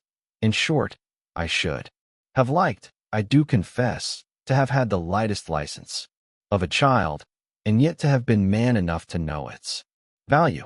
But now a knocking at the door was heard, and such a rush immediately ensued that she with laughing face and plundered dress was borne towards at the center of a flushed and boisterous group, just in time to greet the father, who came home attended by a man laden with Christmas toys and presents. Then the shouting and the struggling and the onslaught that was made on the defenseless porter, the scaling him with chairs for ladders to dive into his pockets, despoil him of brown paper parcels, hold on tight by his cravat, hug him round his neck, pommel his back, and kick his legs in irrepressible affection. The shouts of wonder and delight with which the development of every package was received, the terrible announcement that the baby had been taken in the act of putting a doll's frying pan into his mouth, and was more than suspected of having swallowed a fictitious turkey glued on a wooden platter, the immense relief of finding this a false alarm, the joy and gratitude and ecstasy. They are all indescribable alike. It is enough that by degrees the children and their emotions got out of the parlor, and by one stair at a time, up to the top of the house, where they went to bed, and so subsided. And now Scrooge looked on more attentively than ever, when the master of the house, having his daughter leaning fondly on him, sat down with her and her mother at his own fireside, and when he thought that such another creature, quite as graceful and as full of promise, might have called him father, and been a springtime in the haggard winter of his life, his sight grew very dim indeed. "Belle," said the husband, turning to his wife with a smile, "I saw an old friend of yours this afternoon." "Who was it?" "Guess." "How can I?" "Tut, don't I know?" she added in the same breath, laughing as he laughed. "Mr. Scrooge." Mr. Scrooge it was. I passed his office window, and as it was not shut up, and he had a candle inside, I could scarcely help seeing him. His partner lies upon the point of death, I hear, and there he sat alone, quite alone in the world, I do believe. "Spirit," said Scrooge in a broken voice, "remove me from this place. I told you these were shadows of the things that have been," said the ghost. "That they are what they are, do not blame me. Remove me." Scrooge exclaimed, "I cannot bear it." He turned upon the ghost, and seeing that it looked upon him with a face, in which in some strange way there were fragments of all the faces it had shown him, wrestled with it. "Leave me. Take me back. Haunt me no longer." In the struggle, if that can be called a struggle in which the ghost with no visible resistance on its own part was undisturbed by any effort of its adversary, Scrooge observed that its light was burning high and bright, and dimly connecting that with its influence over him, he seized the extinguisher cap, and by a sudden action pressed it down upon its head. The spirit dropped beneath it, so that the extinguisher covered its whole form, but though Scrooge pressed it down with all his force, he could not hide the light, which streamed from under it in an unbroken flood upon the ground. He was conscious of being exhausted and overcome by an irresistible drowsiness, and, further, of being in his own bedroom. He gave the cap a parting squeeze, in which his hand relaxed, and had barely time to reel to bed before he sank into a heavy sleep. Stave 3, the second of the three spirits, awaking in the middle of a prodigiously tough snore, and sitting up in bed to get his thoughts together, Scrooge had no occasion to be told that the bell was again upon the stroke of one. He felt that he was restored to consciousness in the right nick of time, for the especial purpose of holding a conference with the second messenger dispatched to him through Jacob Marley's intervention. But finding that he turned uncomfortably cold when he began to wonder which of his curtains this new spectre would draw back, he put them every one aside with his own hands, and lying down again, established a sharp lookout all round the bed. For he wished to challenge the spirit on the moment of its appearance, and did not wish to be taken by surprise, and made nervous gentlemen of the free and easy sort, who plumed themselves on being acquainted with a move or two, and being usually equal to the time of day, express the wide range of their capacity for adventure by observing that they are good for anything from pitch and toss to manslaughter, between which opposite extremes, no doubt, there lies a tolerably wide and comprehensive range of subjects. Without venturing for Scrooge quite as heartily as this, I don't mind calling on you to believe that he was ready for a good broad field of strange appearances, and that nothing between a baby and rhinoceros would have astonished him very much. Now, being prepared for almost anything, he was not by any means prepared for nothing, and, consequently, when the bell struck one, and no shape appeared, he was taken with a violent fit of trembling. 5 minutes, 10 minutes, a quarter of an hour went by, yet nothing came. All this time he lay upon his bed, the very core and center of a blaze of ruddy light, which streamed upon it when the clock proclaimed the hour, and which, being only light, was more alarming than a dozen ghosts, as he was powerless to make out what it meant or would be at, and was sometimes apprehensive that he might be at that very moment an interesting case of spontaneous combustion without having the consolation of knowing it. At last, however, he began to think as you or I would have thought at first, for it is always the person not in the predicament who knows what ought to have been done in it, and would unquestionably have done it too at last.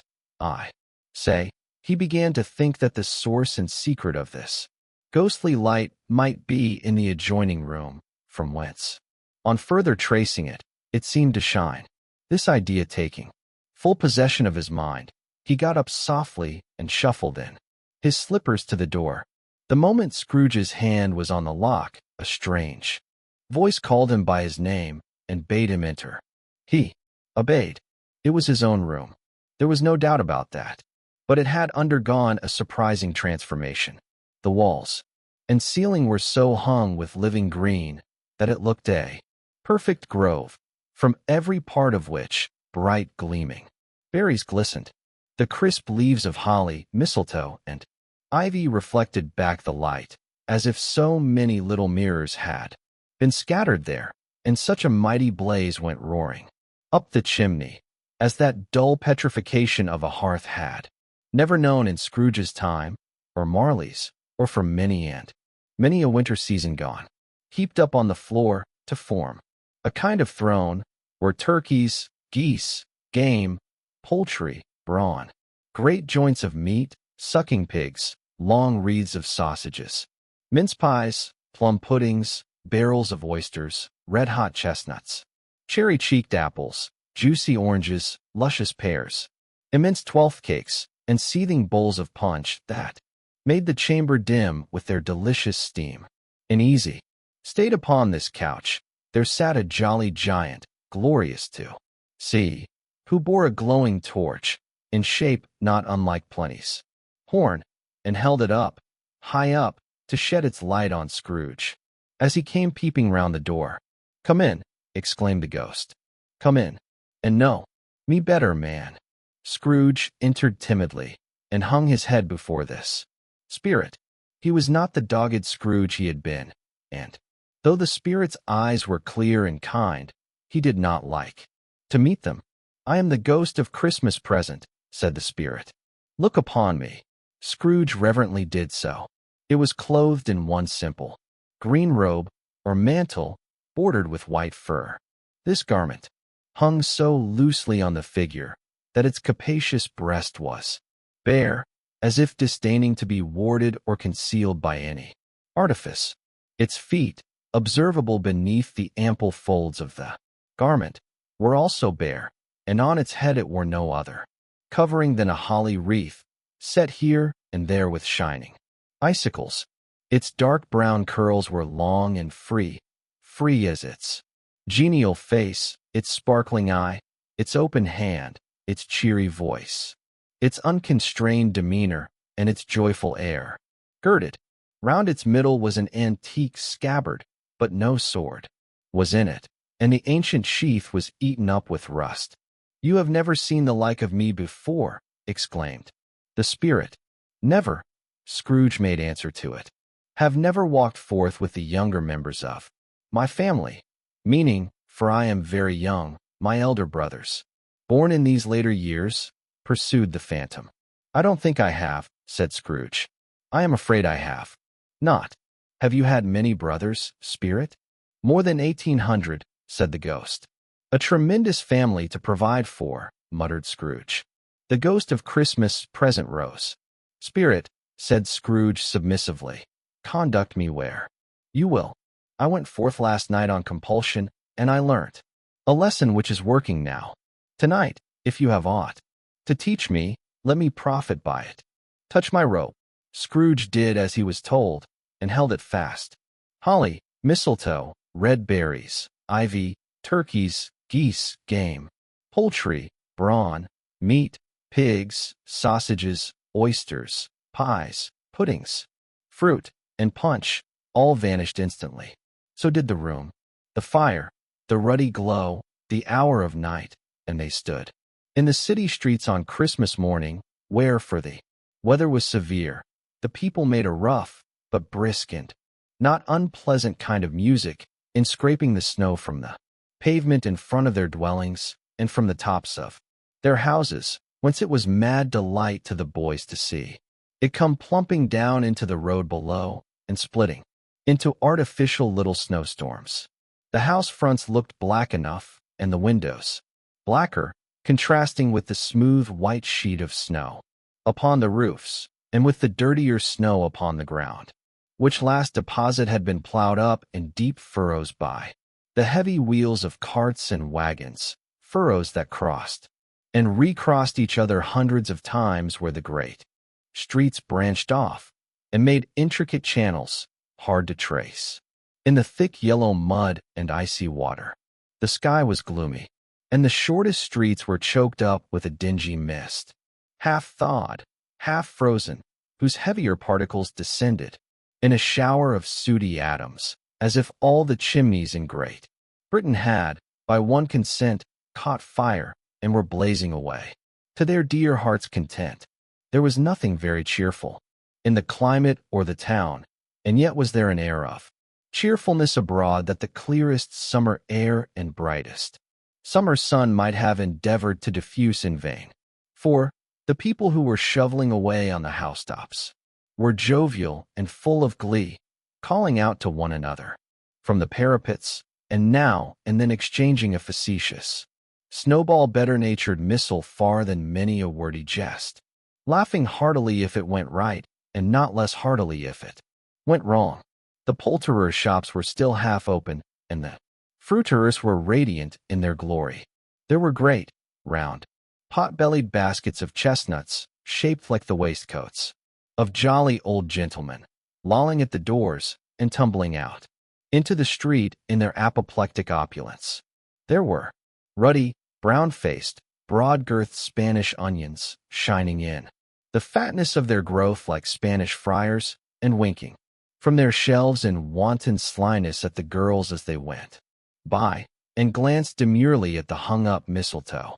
There were pears and apples, clustered high in blooming pyramids. There were bunches of grapes, made, in the shopkeeper's benevolence, to dangle from conspicuous hooks, that people's mouths might water gratis as they passed.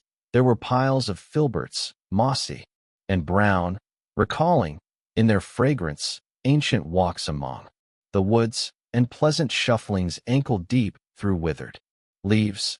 There were Norfolk biffins, squat and swarthy, setting off the yellow of the oranges and lemons, and in the great compactness of their juicy persons, urgently entreating and beseeching to be carried home in paper bags and eaten after dinner.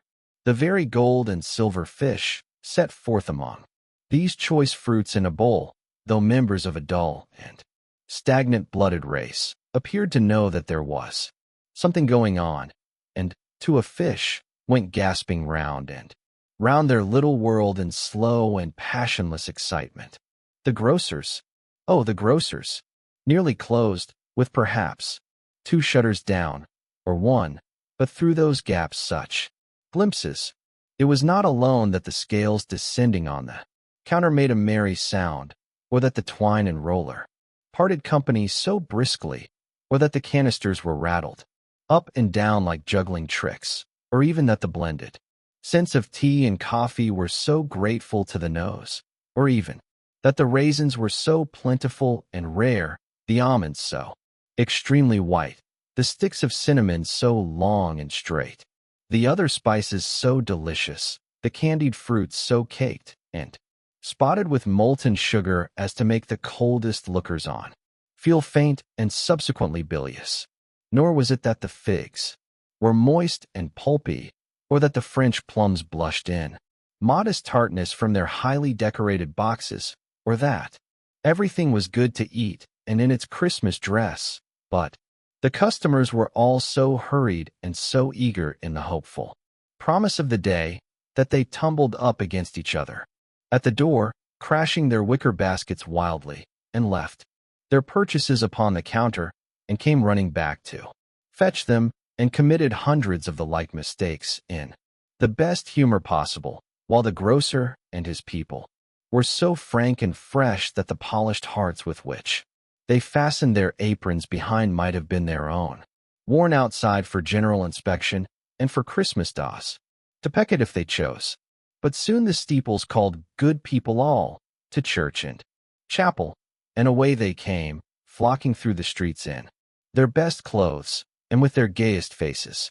And at the same time there emerged from scores of by-streets, lanes, and nameless turnings, innumerable people carrying their dinners to the bakers' shops.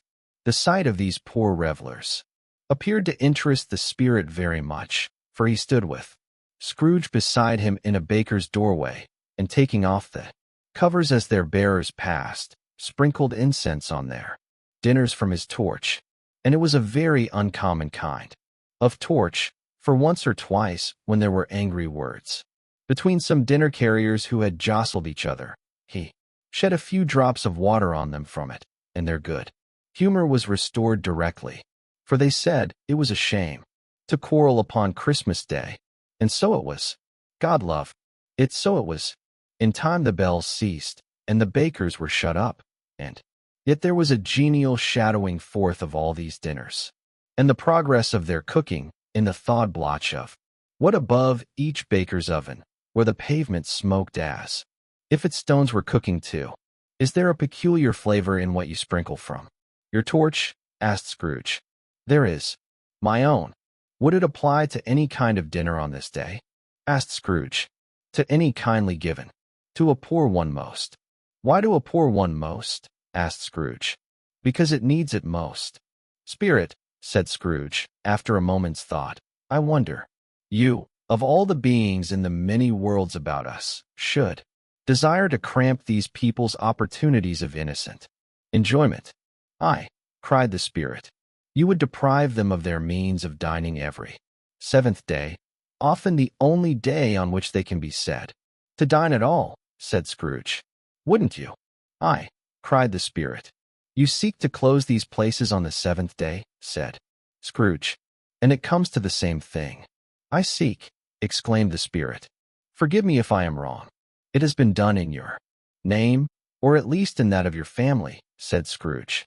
There are some upon this earth of yours, returned the spirit, who lay claim to know us, and who do their deeds of passion, pride, ill will, hatred, envy, bigotry, and selfishness, in our name, who are as strange to us and all our kith and kin as if they had never lived.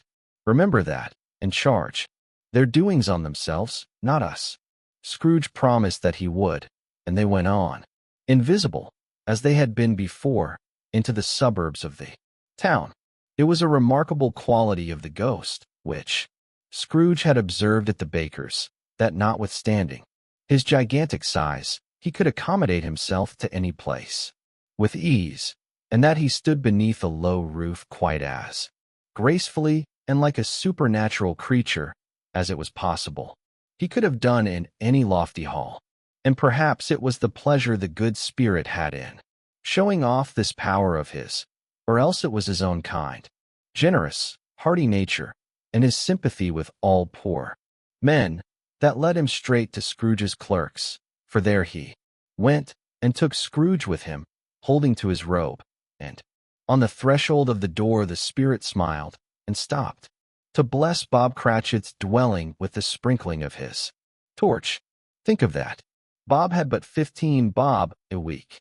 Himself, he pocketed on Saturdays but 15 copies of his Christian name, and yet the ghost of Christmas present blessed his four-roomed house. Then up rose Mrs. Cratchit, Cratchit's wife, dressed out, but poorly in a twice-turned gown, but brave in ribbons, which are cheap and make a goodly show for sixpence, and she laid the cloth, assisted by Belinda Cratchit, second of her daughters, also brave in ribbons, while Master Peter Cratchit plunged a fork into the saucepan of potatoes, and, getting the corners of his monstrous shirt collar, Bob's private property, conferred upon his son and heir in honor of the day, into his mouth, rejoiced to find himself so gallantly attired, and yearned to show his linen in the fashionable parks. And now 2 smaller Cratchits, boy and girl, came tearing in, screaming that outside the baker's they had smelt the goose, and known it for their own, and basking in luxurious thoughts of sage and onion. These young Cratchits danced about the table and exalted Master Peter Cratchit to the skies, while he, not proud, although his collars nearly choked him, blew the fire until the slow potatoes bubbling up, knocked loudly at the saucepan lid to be let out, and peeled. "What has ever got your precious father, then?" said Mrs. Cratchit. "And your brother, Tiny Tim, and Martha? Worn as late last Christmas Day by half an hour." "Here's Martha, mother," said a girl, appearing as she spoke. "Here's Martha, mother," cried the 2 young Cratchits. "Hurrah!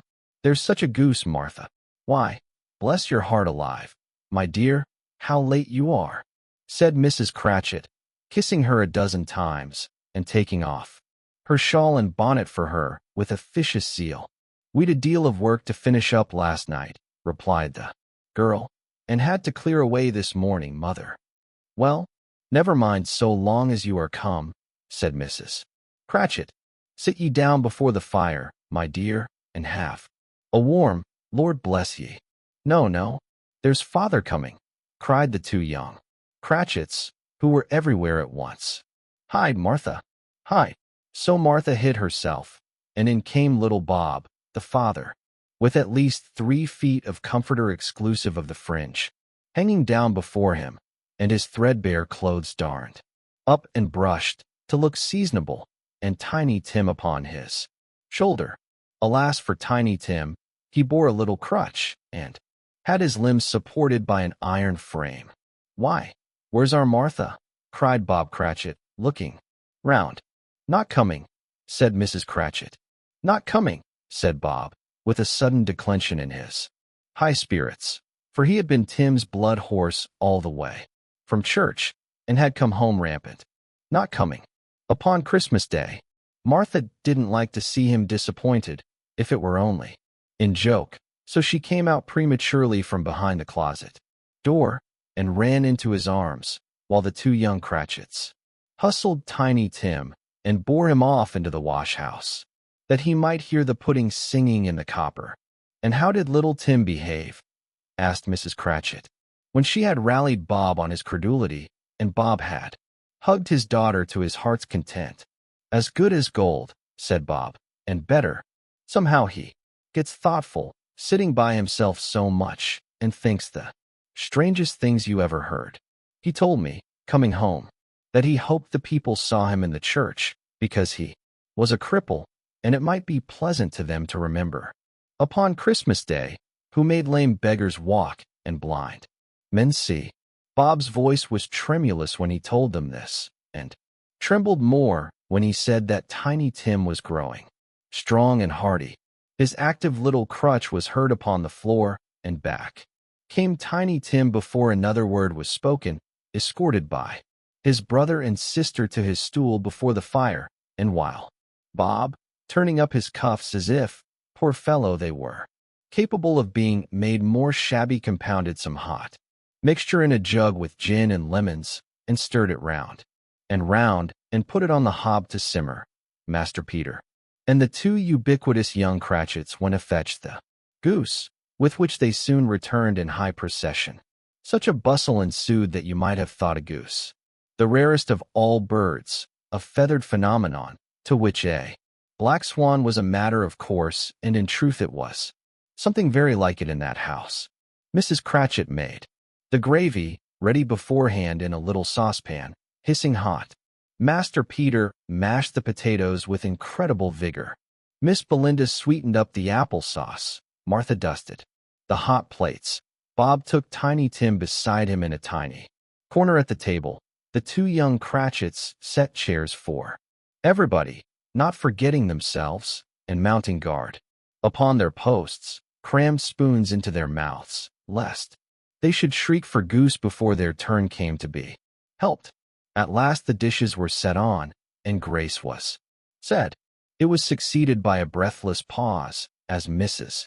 Cratchit, looking slowly all along the carving knife, prepared to plunge it in the breast.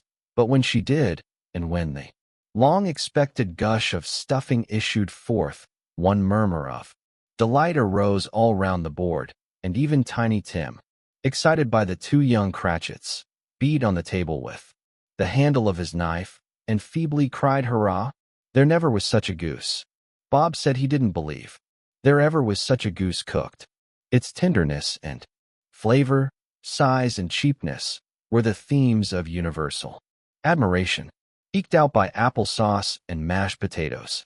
It was a sufficient dinner for the whole family, indeed, as Mrs. Cratchit said with great delight, surveying one small atom of a bone upon the dish. They hadn't ate it all at last, yet every one had had enough, and the youngest Cratchits in particular were steeped in sage and onion too. The eyebrows. But now, the plates being changed by Miss Belinda, Mrs. Cratchit left the room alone, too nervous to bear witnesses to take the pudding up and bring it in. Suppose it should not be done enough. Suppose it should break in turning out. Suppose somebody should have got over the wall of the backyard and stolen it while they were merry with the goose, a supposition at which the two young Cratchits became livid.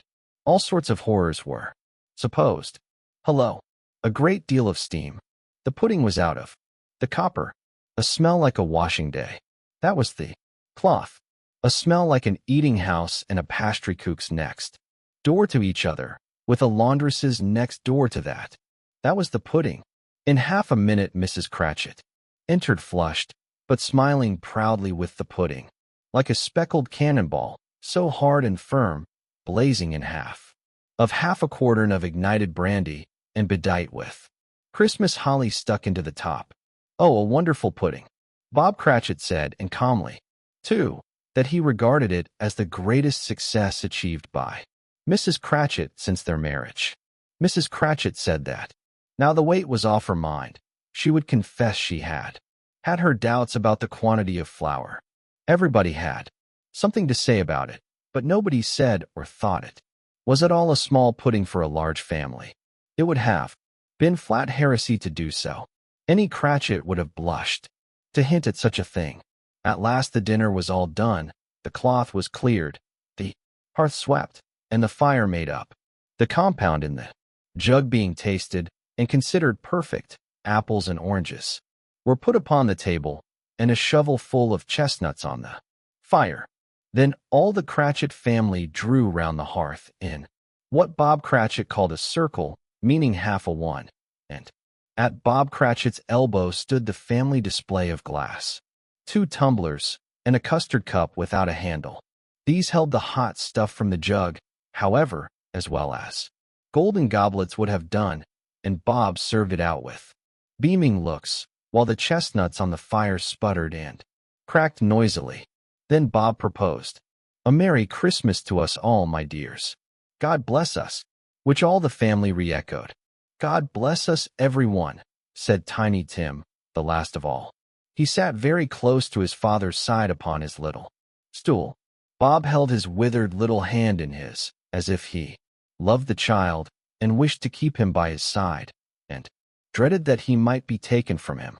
"Spirit," said Scrooge, with an interest he had never felt before, "tell me if Tiny Tim will live." "I see a vacant seat," replied the ghost, "in the poor chimney corner, and a crutch without an owner, carefully preserved. If these shadows remain unaltered by the future, the child will die." "No, no," said Scrooge. "Oh, no, kind spirit. Say he will be spared. If these shadows remain unaltered by the future, none other of my race," returned the ghost, "will find him here. What then? If he be like to die, he had better do it, and decrease the surplus population." Scrooge hung his head to hear his own words quoted by the spirit, and was overcome with penitence and grief. "Man," said the ghost, "if man you be in heart, not adamant, forbear that wicked cant until you have discovered what the surplus is, and where it is. Will you decide what men shall live, what men shall die? It may be that in the sight of heaven you are more worthless and less fit to live than millions like this poor man's child. O God, to hear the insect on the leaf pronouncing on the too much life among his hungry brothers in the dust. Scrooge bent before the ghost's rebuke and trembling cast his eyes upon the ground, but he raised them speedily on hearing his own name. Mr. Scrooge, said Bob, I'll give you Mr. Scrooge, the founder of the feast. The founder of the feast indeed, cried Mrs. Cratchit, reddening. I wish I had him here. I'd give him a piece of my mind to feast upon, and I hope he'd have a good appetite for it. My dear, said Bob, the children. Christmas Day. It should be Christmas Day, I am sure, said she, on which one drinks the health of such an odious, stingy, hard, unfeeling man as Mr. Scrooge. You know he is, Robert. Nobody knows it better than you do, poor fellow. My dear, was Bob's mild answer, Christmas Day. I'll drink his health for your sake and the day's, said Mrs. Cratchit, not for his. Long life to him. A merry Christmas and a happy New Year. He'll be very merry and very happy, I have no doubt. The children drank the toast after her. It was the first of their proceedings which had no heartiness. Tiny Tim drank it last of all, but he didn't care twopence for it. Scrooge was the ogre of the family. The mention of his name cast a dark shadow on the party, which was not dispelled for full 5 minutes. After it had passed away, they were 10 times merrier than before, from the mere relief of Scrooge the baleful being done with. Bob Cratchit told them how he had a situation in his eye for Master Peter, which would bring in, if obtained, full 5 and 6 weekly. The 2 young Cratchits laughed tremendously at the idea of Peter's being a man of business, and Peter himself looked thoughtfully at the fire from between his collars, as if he were deliberating what particular investments he should favor when he came into the receipt of that bewildering income.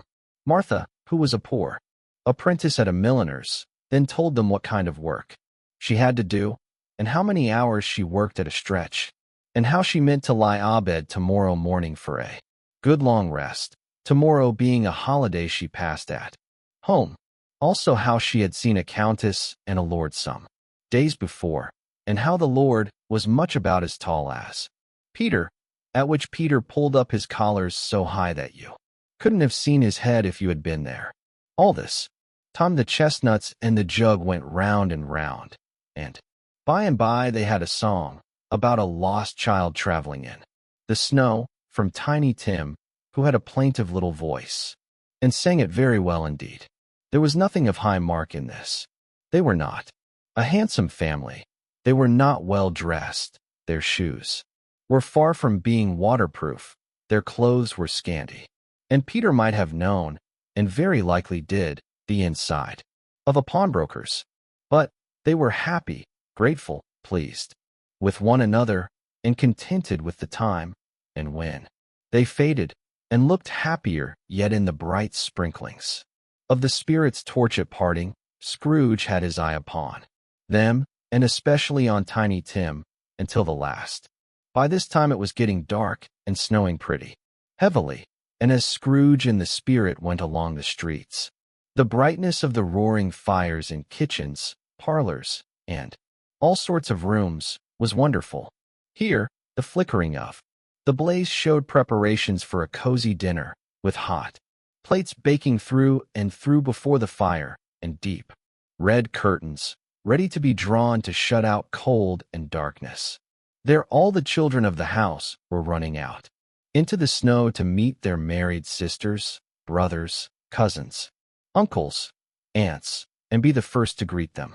Here, again, were shadows on the window blind of guests assembling, and there a group of handsome girls, all hooded and fur-booted, and all chattering at once, tripped lightly off to some near neighbor's house, where, woe upon the single man who saw them enter artful witches, while they knew it in a glow.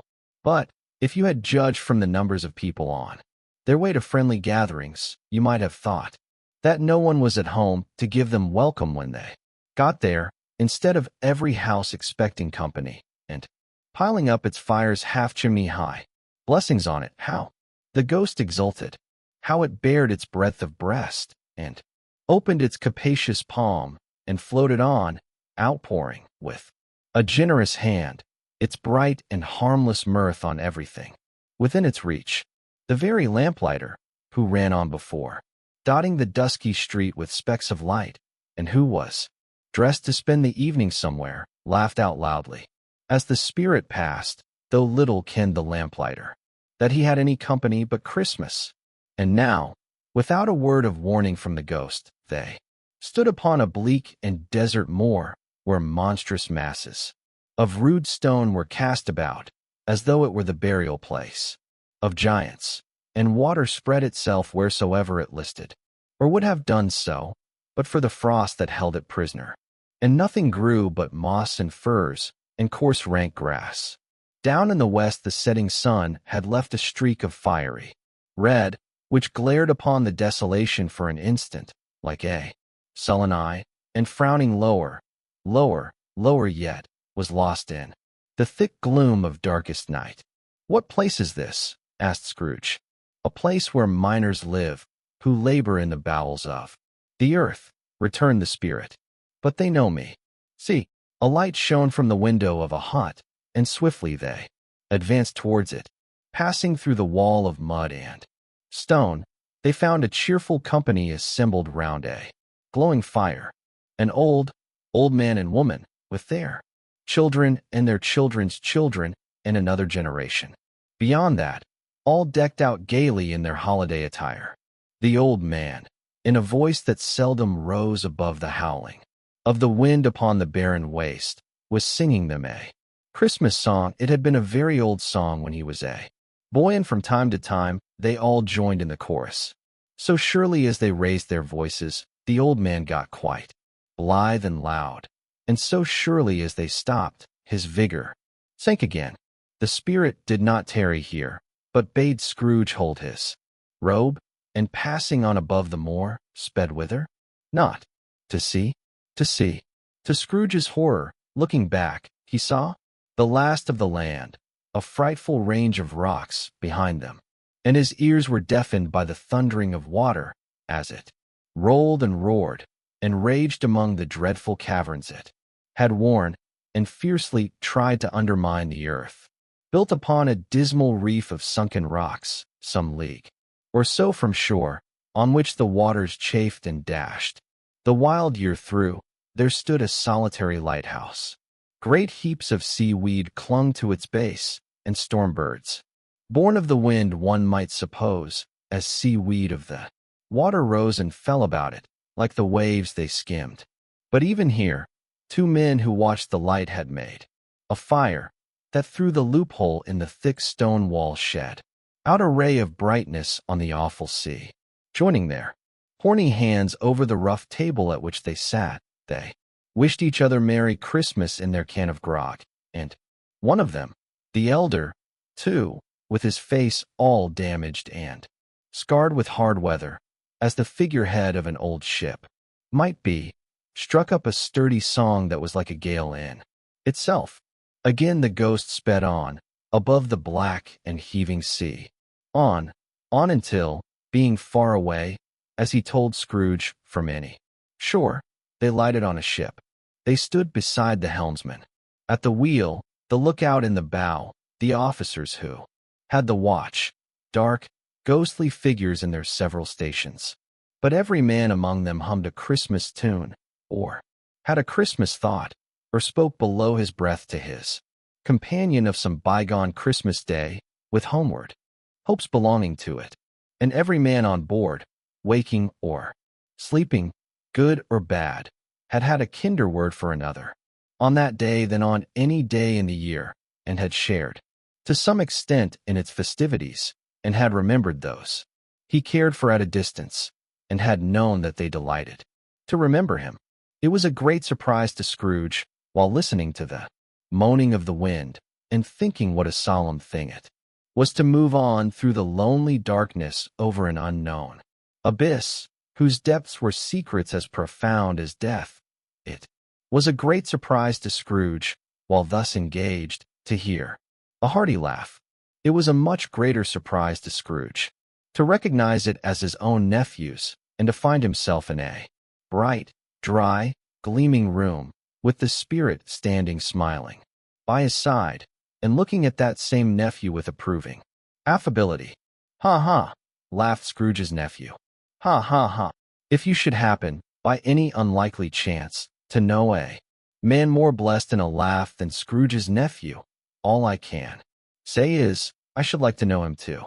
Introduce him to me, and I'll cultivate his acquaintance. It is a fair, even-handed, noble adjustment of things that, while there is infection and disease and sorrow, there is nothing in the world so irresistibly contagious as laughter and good humor." When Scrooge's nephew laughed in this way, holding his sides, rolling his head, and twisting his face into the most extravagant contortions, Scrooge's niece, by marriage, laughed as heartily as he, and their assembled friends being not a bit behindhand, roared out lustily, "Ha ha! Ha ha ha ha! He said that Christmas was a humbug, as I live," cried Scrooge's nephew. "He believed it too. More shame for him." "Fred," said Scrooge's niece indignantly, "bless those women, they never do anything by halves. They are always in earnest." She was very pretty, exceedingly pretty, with a dimpled, surprised-looking, capital face, a ripe little mouth that seemed made to be kissed, as no doubt it was, all kinds of good little dots about her chin that melted into one another when she laughed, and the sunniest pair of eyes you ever saw in any little creature's head. Altogether she was what you would have called provoking, you know, but satisfactory too. "Oh, perfectly satisfactory. He's a comical old fellow," said Scrooge's nephew. "That's the truth, and not so pleasant as he might be. However, his offenses carry their own punishment, and I have nothing to say against him." "I'm sure he is very rich, Fred," hinted Scrooge's niece. "At least you always tell me so." "What of that, my dear?" said Scrooge's nephew. "His wealth is of no use to him. He don't do any good with it. He don't make himself comfortable with it. He hasn't the satisfaction of thinking, ha, that he is ever going to benefit us with it. I have no patience with him," observed Scrooge's niece. Scrooge's niece's sisters and all the other ladies expressed the same opinion. "Oh, I have," said Scrooge's nephew. "I am sorry for him. I couldn't be angry with him if I tried. Who suffers by his ill whims? Himself, always. Here he takes it into his head to dislike us, and he won't come and dine with us. What's the consequence? He don't lose much of a dinner." "Indeed, I think he loses a very good dinner," interrupted Scrooge's niece. Everybody else said the same, and they must be allowed to have been competent judges, because they had just had dinner, and, with the dessert upon the table, were clustered round the fire by lamplight. "Well, I'm very glad to hear it," said Scrooge's nephew, "because I haven't great faith in these young housekeepers. What do you say, Topper?" Topper had clearly got his eye upon one of Scrooge's nieces' sisters, for he answered that a bachelor was a wretched outcast, who had no right to express an opinion on the subject. Whereat Scrooge's niece's sister, the plump one with the lace tucker, not the one with the roses, blushed. "Do go on, Fred," said Scrooge's niece, clapping her hands. "He never finishes what he begins to say. He is such a ridiculous fellow." Scrooge's nephew reveled in another laugh, and as it was impossible to keep the infection off, though the plump sister tried hard to do it with aromatic vinegar, his example was unanimously followed. "I was only going to say," said Scrooge's nephew, "that the consequence of his taking a dislike to us, and not making merry with us, is, as I think, that he loses some pleasant moments, which could do him no harm. I am sure he loses pleasanter companions than he can find in his own thoughts, either in his moldy old office or his dusty chambers. I mean to give him the same chance every year, whether he likes it or not, for I pity him. He may rail at Christmas till he dies, but he can't help thinking better of it. I defy him if he finds me going there, in good temper, year after year, and saying, Uncle Scrooge, how are you? If it only puts him in the vein to leave his poor clerk £50. That's something, and I think I shook him yesterday. It was their turn to laugh now at the notion of his shaking Scrooge, but being thoroughly good-natured and not much caring what they laughed at, so that they laughed at any rate, he encouraged them in their merriment and passed the bottle joyously. After tea, they had some music, for they were a musical family and knew what they were about when they sung a glee or catch, I can assure you, especially Topper, who could growl away in the bass like a good one and never swell the large veins in his forehead or get red in the face over it. Scrooge's niece played well upon the harp, and played among other tunes a simple little air, a mere nothing. You might learn to whistle it in 2 minutes, which had been familiar to the child who fetched Scrooge from the boarding school, as he had been reminded by the ghost of Christmas past. When this strain of music sounded, all the things that ghost had shown him came upon his mind. He softened more and more, and thought that if he could have listened to it often, years ago, he might have cultivated the kindnesses of life for his own happiness with his own hands, without resorting to the sexton's spade that buried Jacob Marley. But they didn't devote the whole evening to music. After a while they played at forfeits, for it is good to be children sometimes, and never better than at Christmas, when its mighty founder was a child himself. Stop. There was first a game at blind man's buff. Of course there was.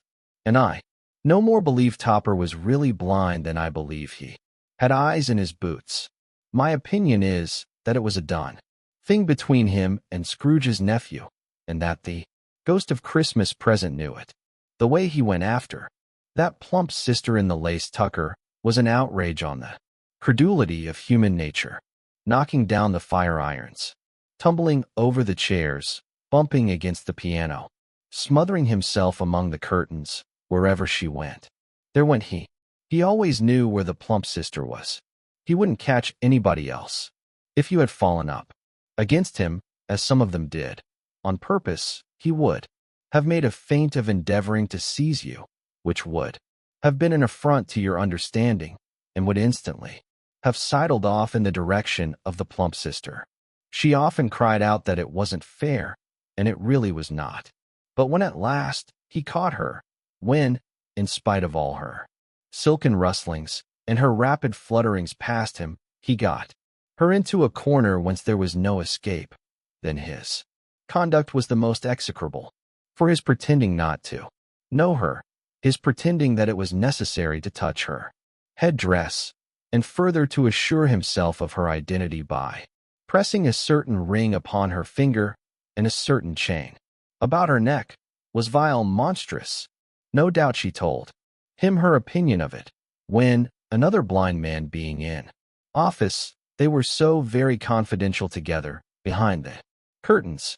Scrooge's niece was not one of the blind man's buff party, but was made comfortable with a large chair and a footstool, in a snug corner, where the ghost and Scrooge were close behind her.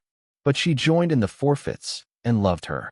Loved to admiration with all the letters of the alphabet. Likewise at the game of how, when, and where, she was very great, and to the secret joy of Scrooge's nephew, beat her sisters hollow. Though they were sharp girls too, as Topper could have told you.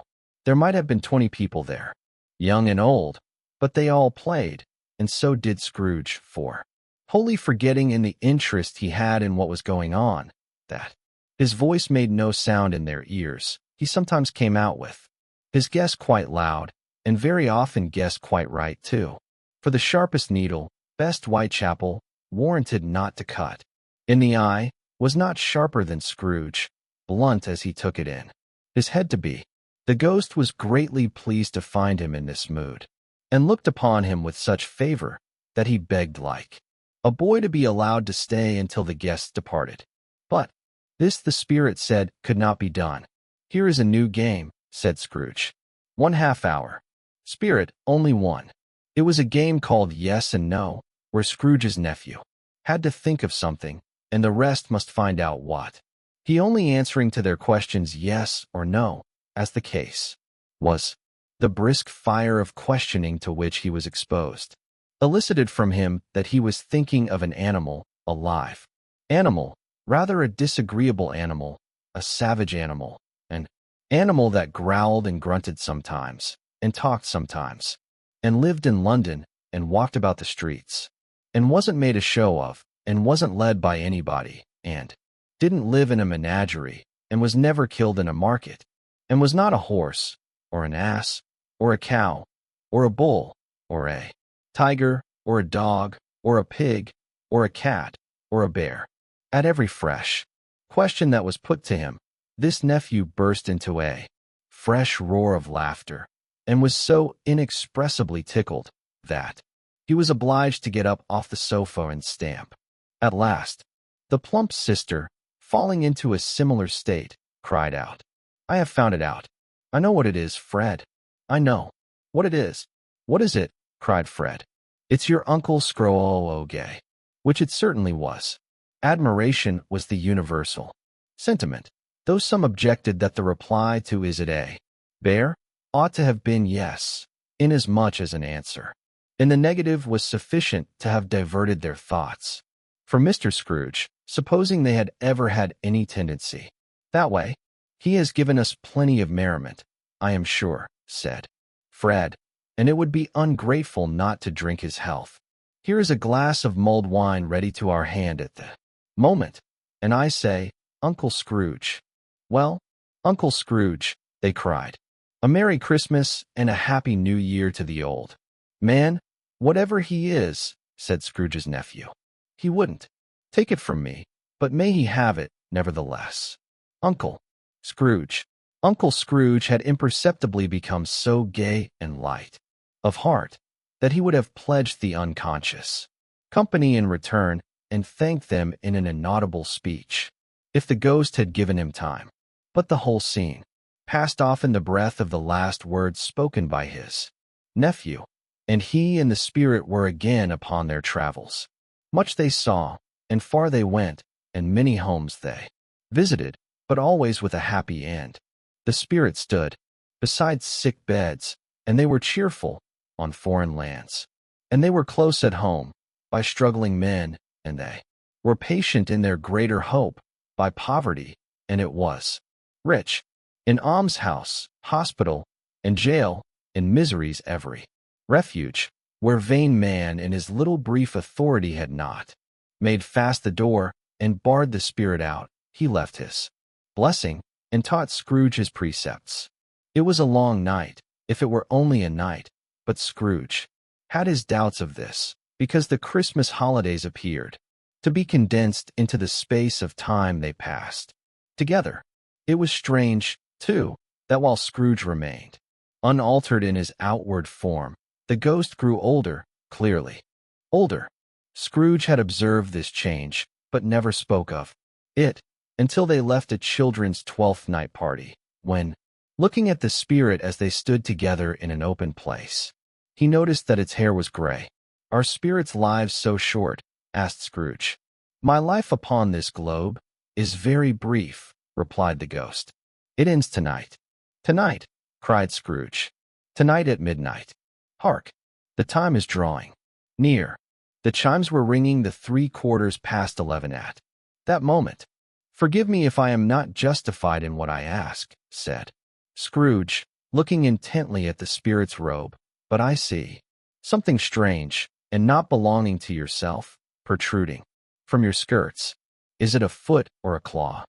"It might be a claw, for the flesh there is upon it," was the spirit's sorrowful reply. "Look here."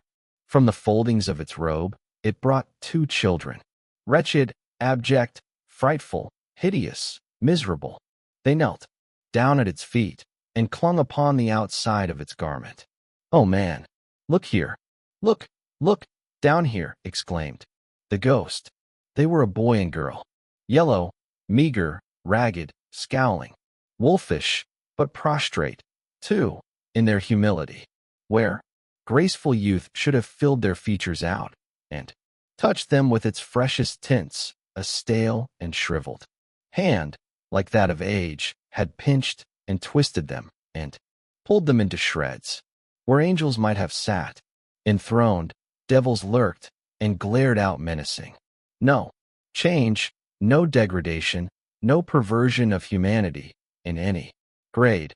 Through all the mysteries of wonderful creation has monsters half so horrible and dread.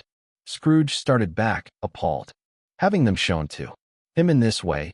He tried to say they were fine children, but the words choked themselves, rather than be parties to a lie of such enormous magnitude. Spirit, are they yours? Scrooge could say no more. They are man's, said the spirit, looking down upon them, and they cling to me, appealing from their fathers. This boy is ignorance. This girl is want. Beware them both, and all of their degree, but most of all beware this boy, for on his brow I see that written which is doom, unless the writing be erased. Deny it, cried the spirit, stretching out its hand towards the city. Slander those who tell it ye. Admit it for your factious purposes, and make it worse, and bide the end. Have they no refuge or resource? Cried Scrooge. Are there no prisons? Said the spirit, turning on him for the last time with his own words. Are there no workhouses? The bell struck 12. Scrooge looked about him for the ghost, and saw it not. As the last stroke ceased to vibrate, he remembered the prediction of old Jacob Marley, and lifting up his eyes, beheld a solemn phantom, draped and hooded, coming, like a mist along the ground, towards him. Stave 4, the last of the spirits. The phantom slowly, gravely, silently approached. When it came near him, Scrooge bent down upon his knee, for in the very air through which this spirit moved it seemed to scatter gloom and mystery. It was shrouded in a deep black garment, which concealed its head, its face, its form, and left nothing of it visible, save one outstretched hand. But for this it would have been difficult to detach its figure from the night and separate it from the darkness by which it was surrounded.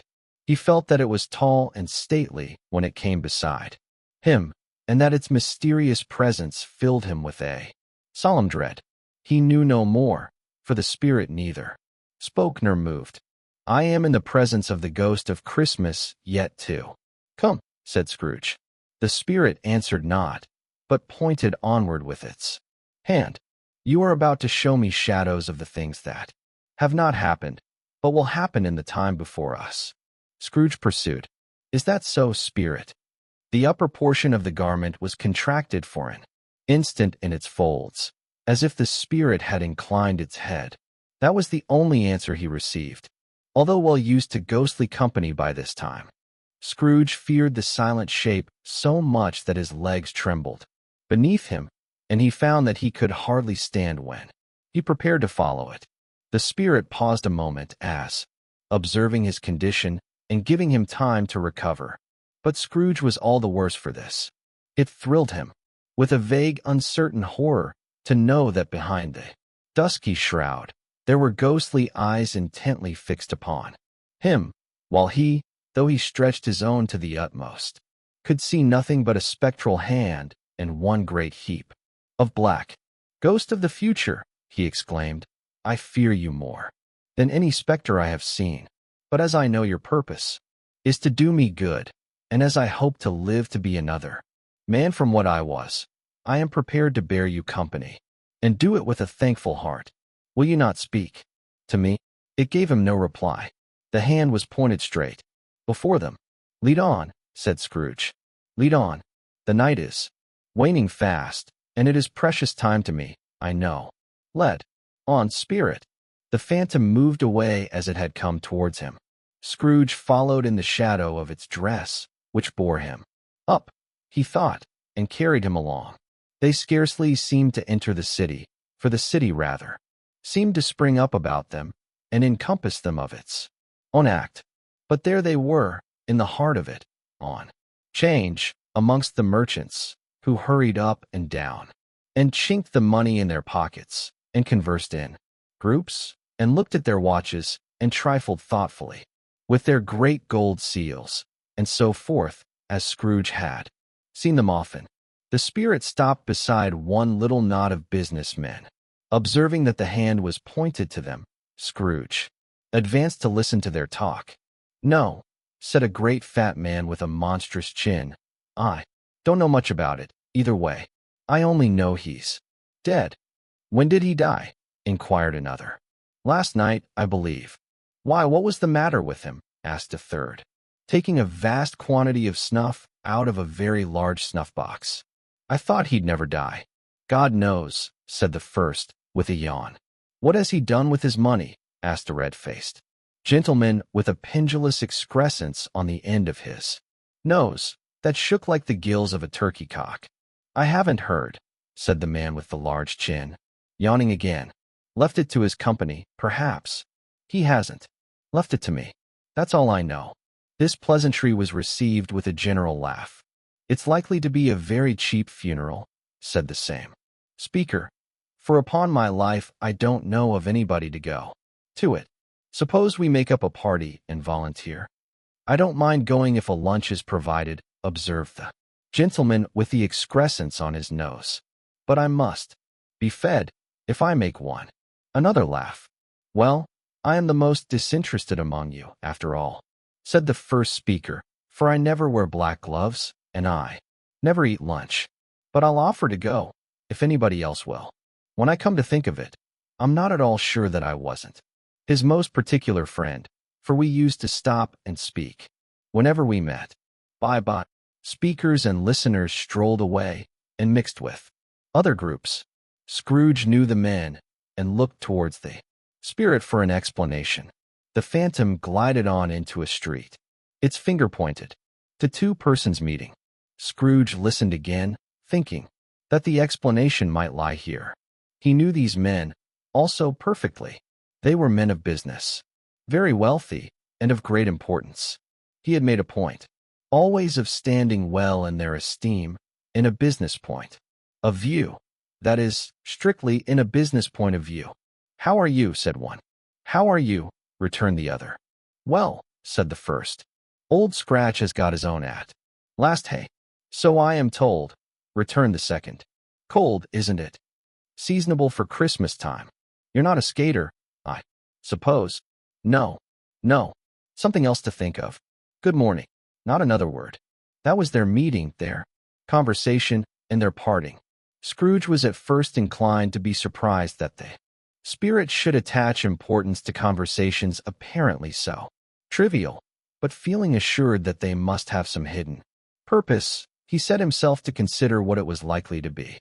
They could scarcely be supposed to have any bearing on the death of Jacob, his old partner, for that was past, and this ghost province was the future. Nor could he think of any one immediately connected with himself to whom he could apply them, but nothing doubting that to whomsoever they applied they had some latent moral for his own improvement. He resolved to treasure up every word he heard, and everything he saw, and especially to observe the shadow of himself when it appeared, for he had an expectation that the conduct of his future self would give him the clue he missed and would render the solution of these riddles easy. He looked about in that very place for his own image, but another man stood in his accustomed corner, and though the clock pointed to his usual time of day for being there, he saw no likeness of himself among the multitudes that poured in through the porch.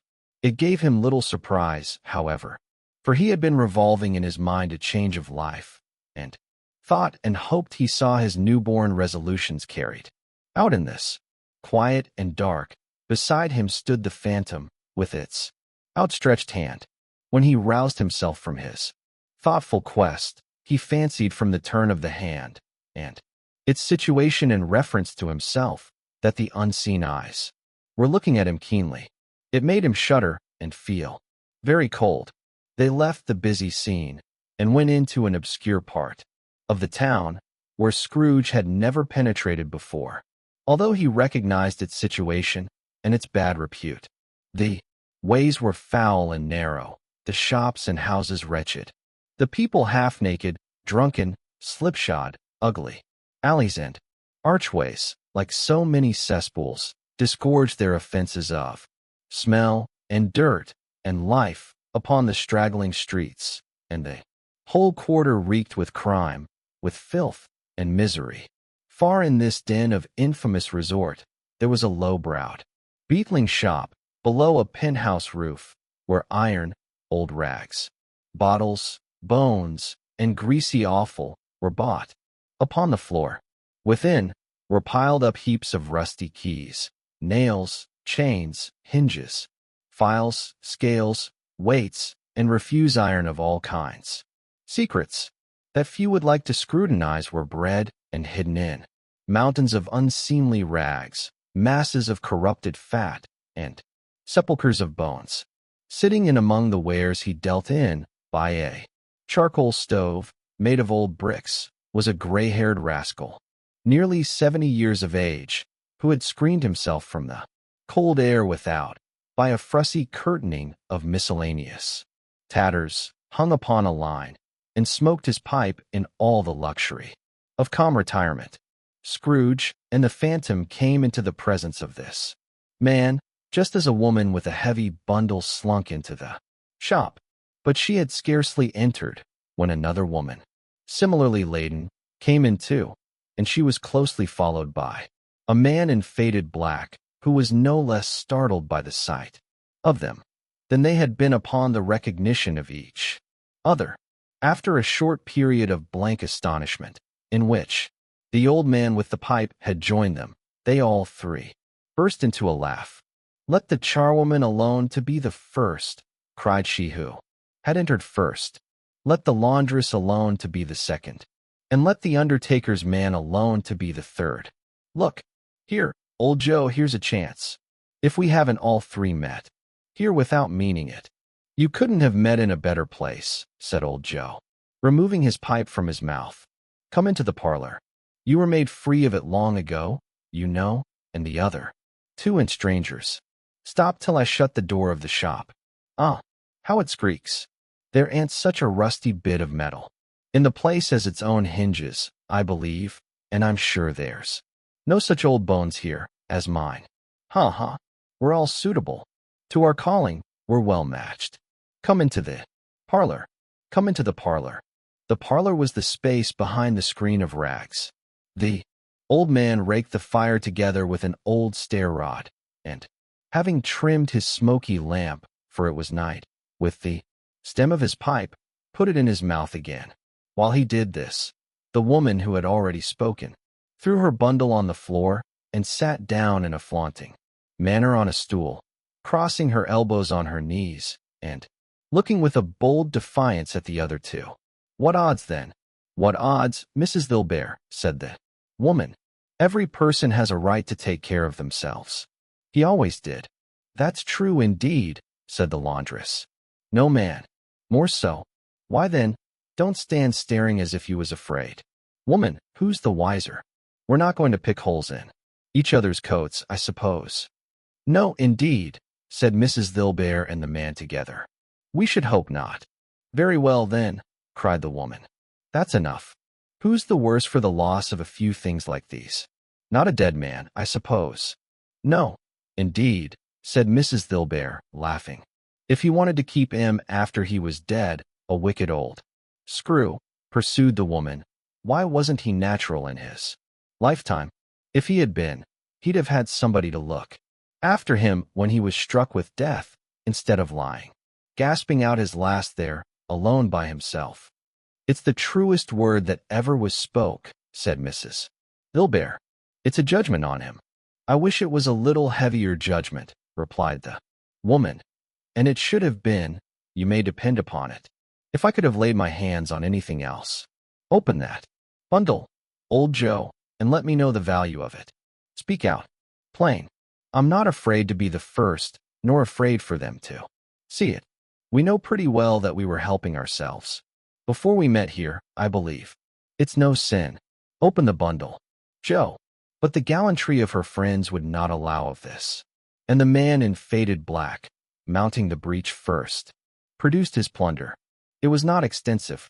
A seal or two, a pencil case, a pair of sleeve buttons, and a brooch of no great value were all. They were severally examined and appraised by old Joe, who chalked the sums he was disposed to give for each upon the wall and added them up into a total when he found there was nothing more to come. "That's your account," said Joe, "and I wouldn't give another 6 pence if I was to be boiled for not doing it." "Who's next?" Mrs. Vilbert was next. Sheets and towels, a little wearing apparel, 2 old-fashioned silver teaspoons, a pair of sugar tongs, and a few boots. Her account was stated on the wall. In the same manner, "I always give too much to ladies. It's a weakness of mine, and that's the way I ruin myself," said old Joe. "That's your account. If you asked me for another penny and made it an open question, I'd repent of being so liberal and knock off half a crown. And now undo my bundle, Joe," said the first woman. Joe went down on his knees for the greater convenience of opening it, and having unfastened a great many knots, dragged out a large and heavy roll of some dark stuff. "What do you call this?" said Joe. "Bed curtains." "Ah," returned the woman, laughing and leaning forward on her crossed arms. "Bed curtains. You don't mean to say you took him down, rings and all, with him lying there," said Joe. "Yes, I do," replied the woman. "Why not? You were born to make your fortune," said Joe, "and you'll certainly do it. I certainly shan't hold my hand when I can get anything in it by reaching it out for the sake of such a man as he was. I promise you, Joe," returned the woman coolly. "Don't drop that oil upon the blankets, now." "His blankets?" asked Joe. "Whose else's do you think?" replied the woman. "He isn't likely to take cold without him, I dare say. I hope he didn't die of anything catching," said old Joe, stopping in his work and looking up. "Don't you be afraid of that," returned the woman. "I ain't so fond of his company that I'd loiter about him for such things if he did. Ah, you may look through that shirt till your eyes ache, but you won't find a hole in it, nor a threadbare place. It's the best he had, and a fine one too. They'd have wasted it if it hadn't been for me." "What do you call wasting of it?" asked old Joe. "Putting it on him to be buried in, to be sure," replied the woman with a laugh. "Somebody was fool enough to do it, but I took it off again. If calico ain't good enough for such a purpose, it isn't good enough for anything. It's quite as becoming to the body. He can't look uglier than he did in that one." Scrooge listened to this dialogue in horror. As they sat, grouped about their spoil, in the scanty light afforded by the old man's lamp, he viewed them with a detestation and disgust which could hardly have been greater, though they had been obscene demons, marketing the corpse itself. "Ha ha!" laughed the same woman, when old Joe, producing a flannel bag with money in it, told out their several gains upon the ground. "This is the end of it, you see. He frightened everyone away from him when he was alive, to profit us when he was dead. Ha ha ha!" "Spirit," said Scrooge, shuddering from head to foot. I see. The case of this unhappy man might be my own. My life tends that way now. Merciful heaven, what is this?" He recoiled in terror, for the scene had changed, and now he almost touched a bed, a bare, uncurtained bed, on which, beneath a ragged sheet, there lay a something covered up, which, though it was dumb, announced itself in awful language. The room was very dark, too dark to be observed with any accuracy, though Scrooge glanced round it in obedience to a secret impulse, anxious to know what kind of room it was. A pale light, rising in the outer air, fell straight upon the bed, and on it, plundered and bereft, unwatched, unwept, uncared for, was the body of this man. Scrooge glanced towards the phantom. Its steady hand was pointed to the head. The cover was so carelessly adjusted that the slightest raising of it, the motion of a finger upon Scrooge's part, would have disclosed the face. He thought of it, felt how easy it would be to do, and longed to do it. but had no more power to withdraw the veil than to dismiss. The spectre at his side. O cold, cold, rigid, dreadful death, set up thine altar here, and dress it with such terrors as thou hast at thy command, for this is thy dominion. But of the loved, revered, and honored head, thou canst not turn one hair to thy dread purposes, or make one feature odious. It is not that the hand is heavy and will fall down when released. It is not that the heart and pulse are still, but that the hand was open, generous, and true, the heart brave, warm, and tender, and the pulse a man's. Strike, shadow, strike, and see his good deeds springing from the wound, to sow the world with life immortal. No voice pronounced these words in Scrooge's ears, and yet he heard them when he looked upon the bed. He thought, if this man could be raised up now, what would be his foremost thoughts? Avarice, hard dealing, griping cares? They have brought him to a rich end, truly. He lay in the dark, empty house, with not a man, a woman, or a child, to say that he was kind to me in this or that, and for the memory of one kind word I will be kind to him.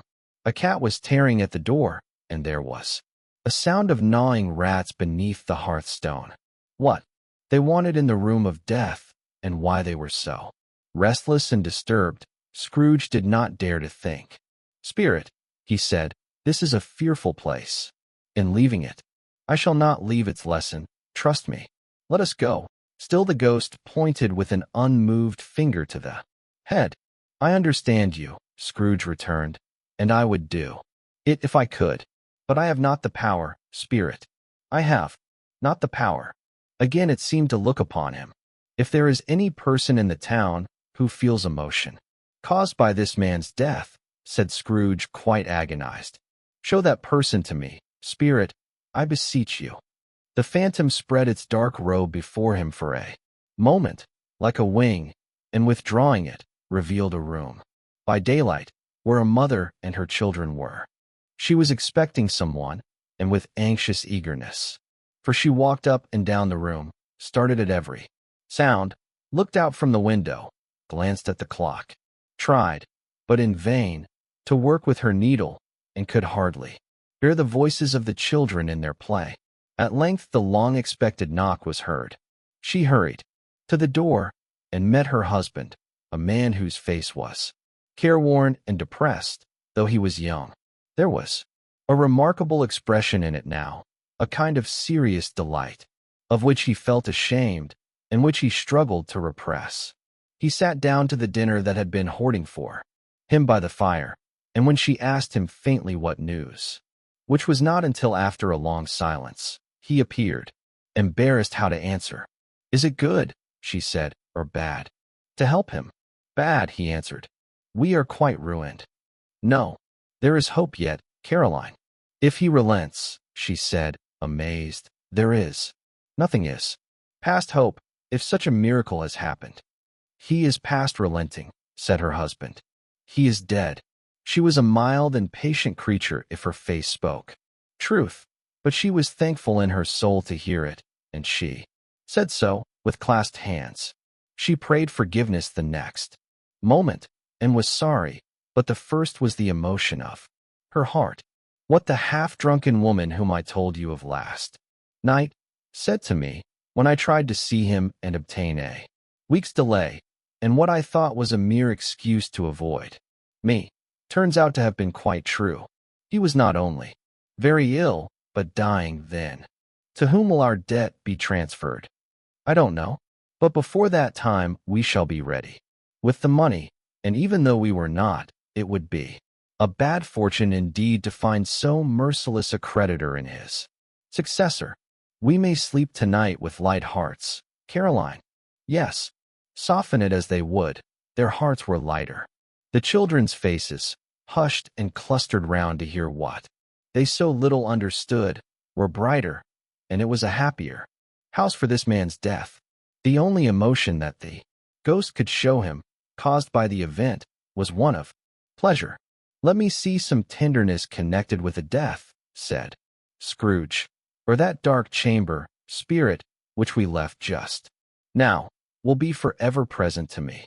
The ghost conducted him through several streets familiar to his feet, and as they went along, Scrooge looked here and there to find himself, but nowhere was he to be seen.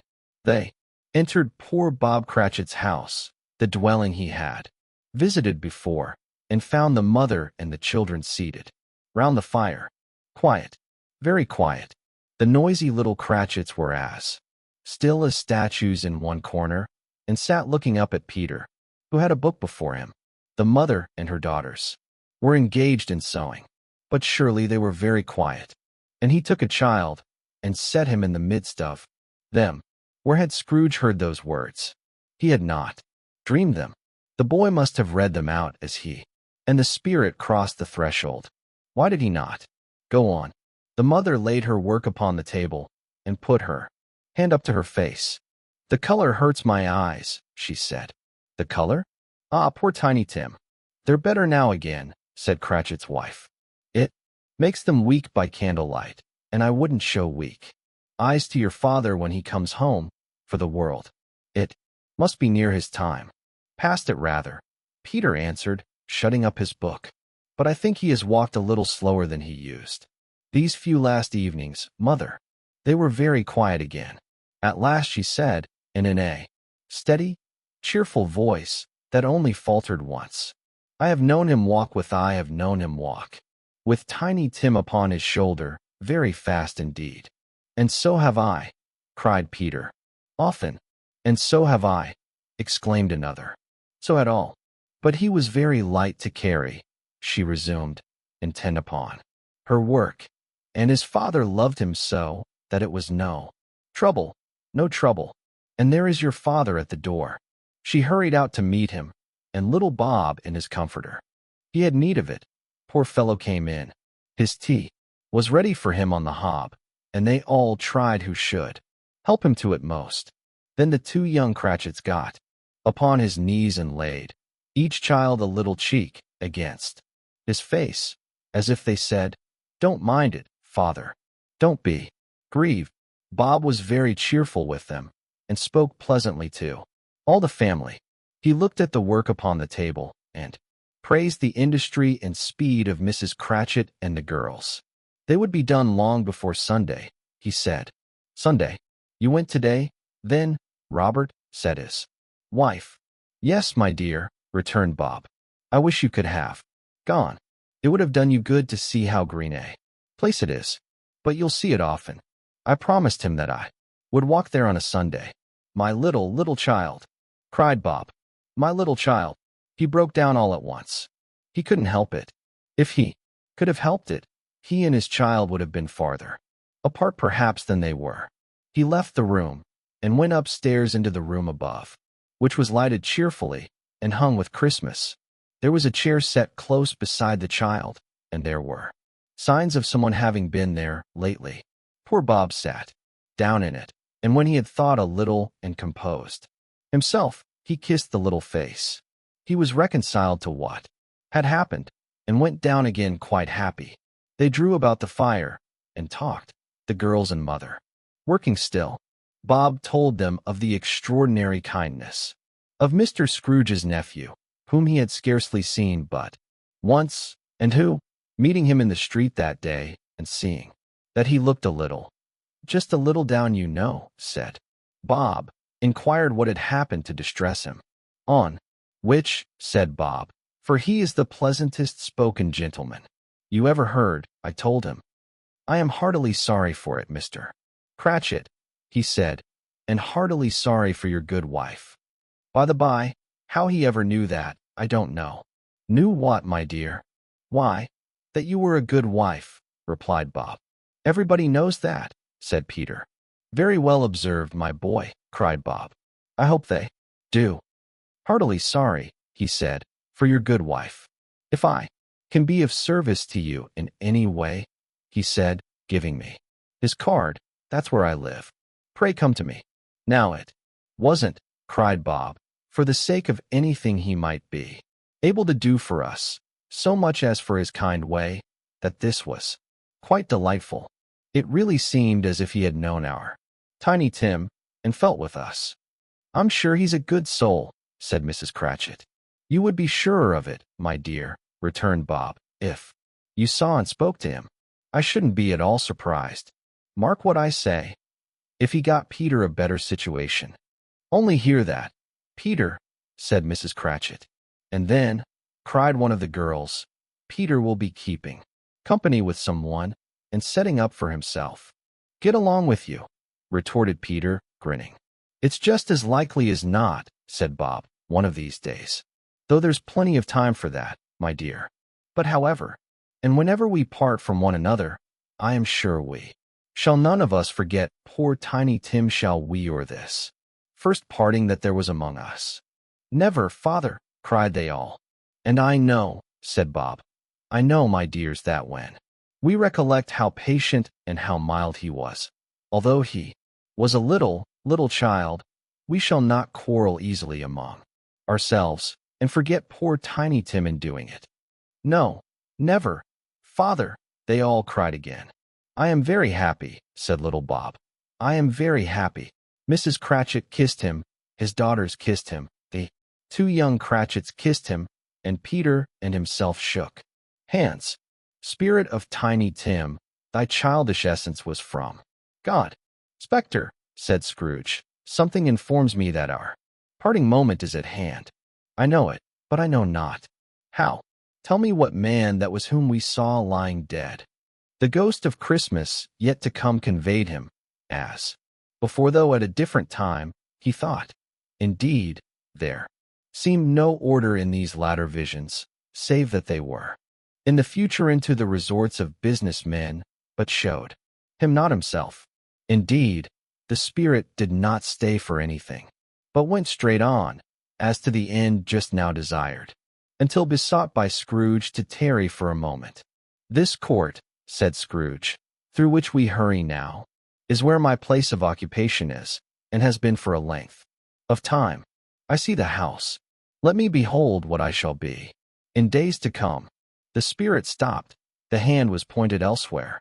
The house is yonder, Scrooge exclaimed. Why do you point away? The inexorable finger underwent no change. Scrooge hastened to the window of his office and looked in. It was an office still, but not his. The furniture was not the same, and the figure in the chair was not himself. The phantom pointed as before. He joined it once again, and wondering why and whither he had gone, accompanied it until they reached an iron gate. He paused to look round before entering. A churchyard. Here, then, the wretched man whose name he had now to learn lay underneath the ground. It was a worthy place, walled in by houses, overrun by grass and weeds, the growth of vegetation's death, not life, choked up with too much burying, fat with replete appetite. A worthy place. The spirit stood among the graves and pointed down to one. He advanced towards it trembling.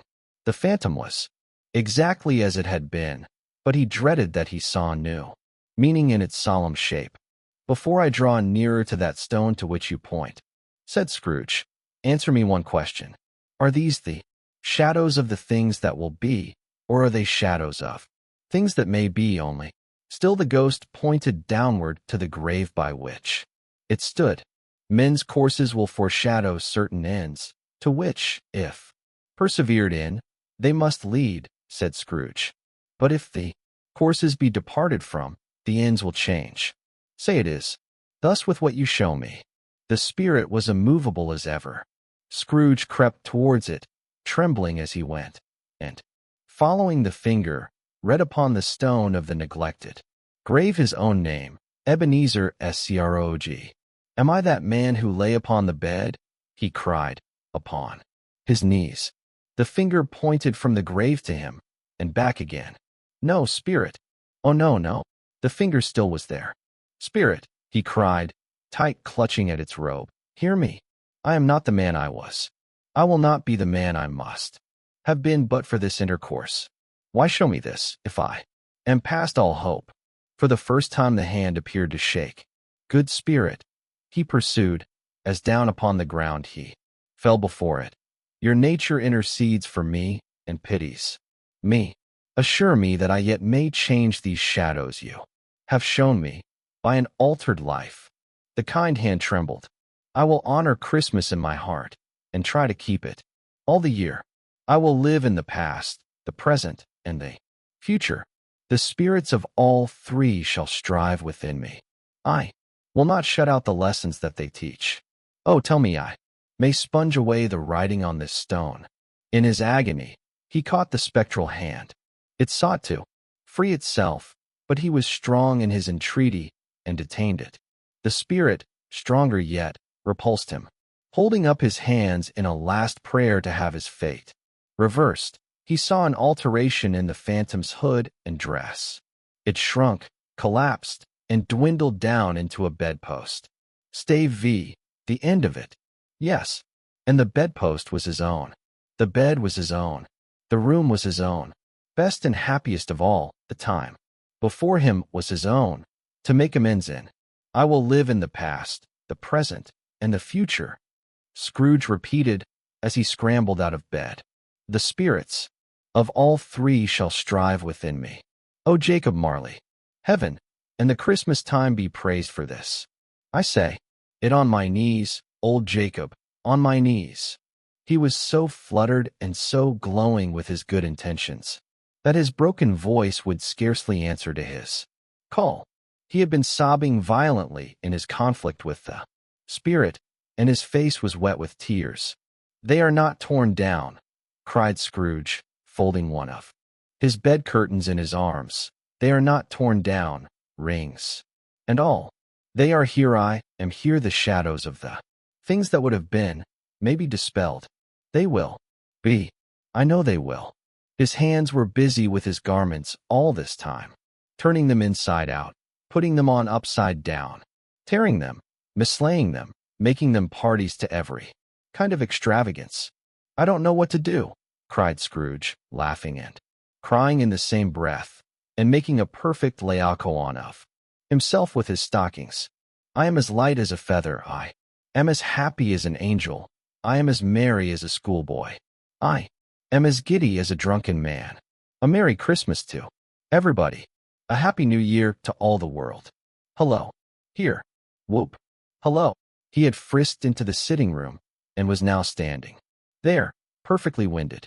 There's the saucepan that the gruel was in, cried Scrooge, starting off again and going round the fireplace. There's the door by which the ghost of Jacob Marley entered. There's the corner where the ghost of Christmas present sat. There's the window where I saw the wandering spirits. It's all right. It's all true. It all happened. Ha ha ha. Really, for a man who had been out of practice for so many years, it was a splendid laugh, a most illustrious laugh. The father of a long, long line of brilliant laughs. I don't know what day of the month it is, said Scrooge. I don't know how long I've been among the spirits. I don't know anything. I'm quite a baby. Never mind. I don't care. I'd rather be a baby. Hello. Whoop. Hello here. He was checked in his transports by the church's ringing out the lustiest peals he had ever heard. Clash, clang, hammer, ding, dong, bell. Bell, dong, ding, hammer, clang, clash. Oh, glorious, glorious.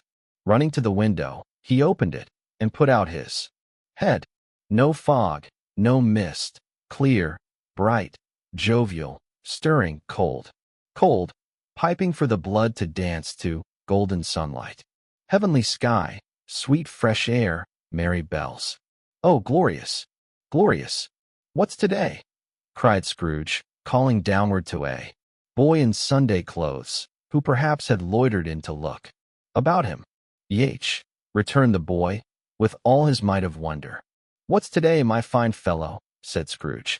Today, replied the boy. Why, Christmas Day. It's Christmas Day, said Scrooge to himself. I haven't missed it. The spirits have done it all in one night. They can do anything they like. Of course they can. Of course they can. Hello, my fine fellow. Hello, returned the boy. Do you know the poulterers in the next street but one, at the corner? Scrooge inquired. I should hope I did, replied the lad. An intelligent boy, said Scrooge. A remarkable boy. Do you know whether they've sold the prize turkey that was hanging up there? Not the little prize turkey, the big one. What? The one as big as me, returned the boy. What a delightful boy, said Scrooge. It's a pleasure to talk to him. Yes, my buck. It's hanging there now, replied the boy. Is it? Said Scrooge. Go and buy it. Walk ye are, exclaimed the boy. No, no, said Scrooge. I am in earnest. Go and buy it, and tell him to bring it here, that I may give them the direction where to take it. Come back with the man, and I'll give you a shilling. Come back with him in less than 5 minutes, and I'll give you half a crown. The boy was off like a shot. He must have had a steady hand at a trigger who could have got a shot off half so fast.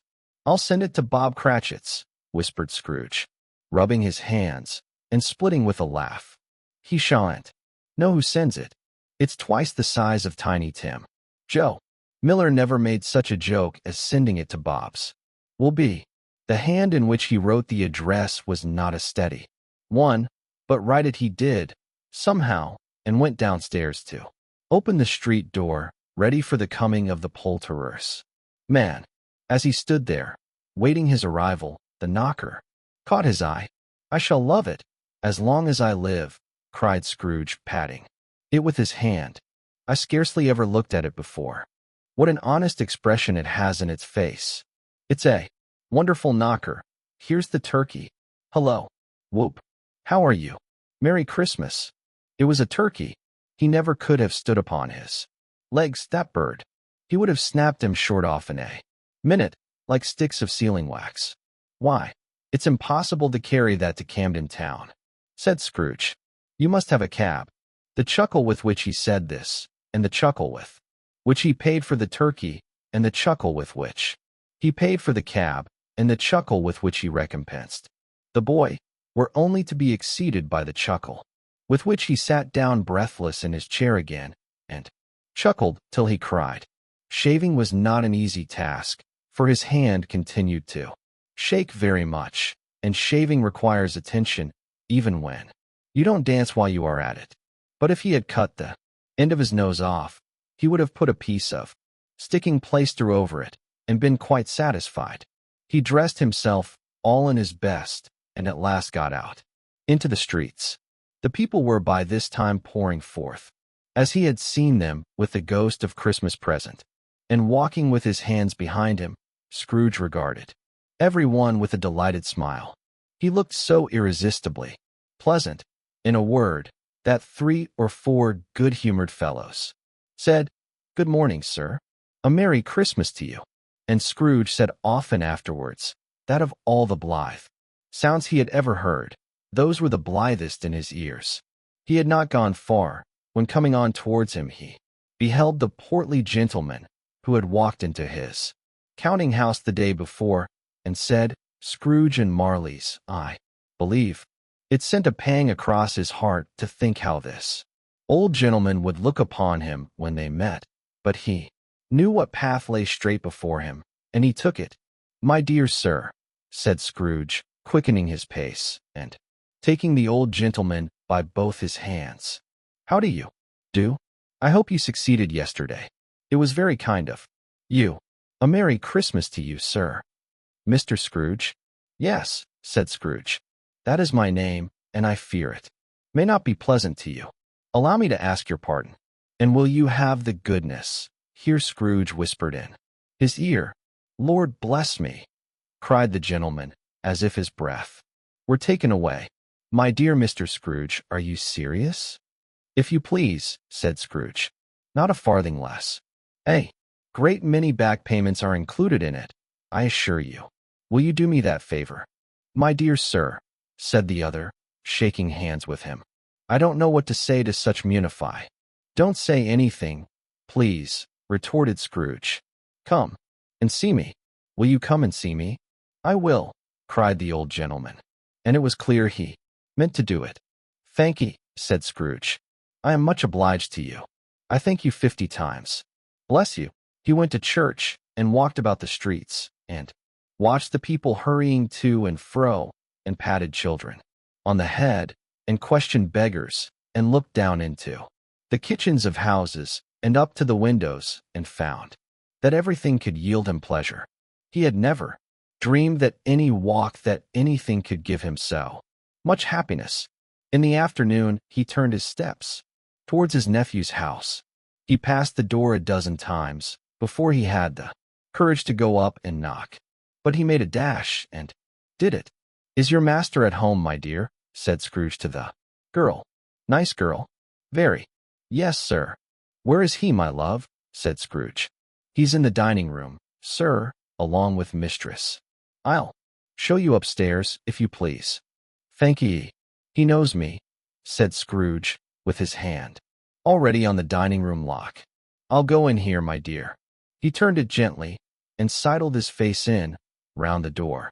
They were looking at the table, which was spread out in great array, for these young housekeepers are always nervous on such points and like to see that everything is right.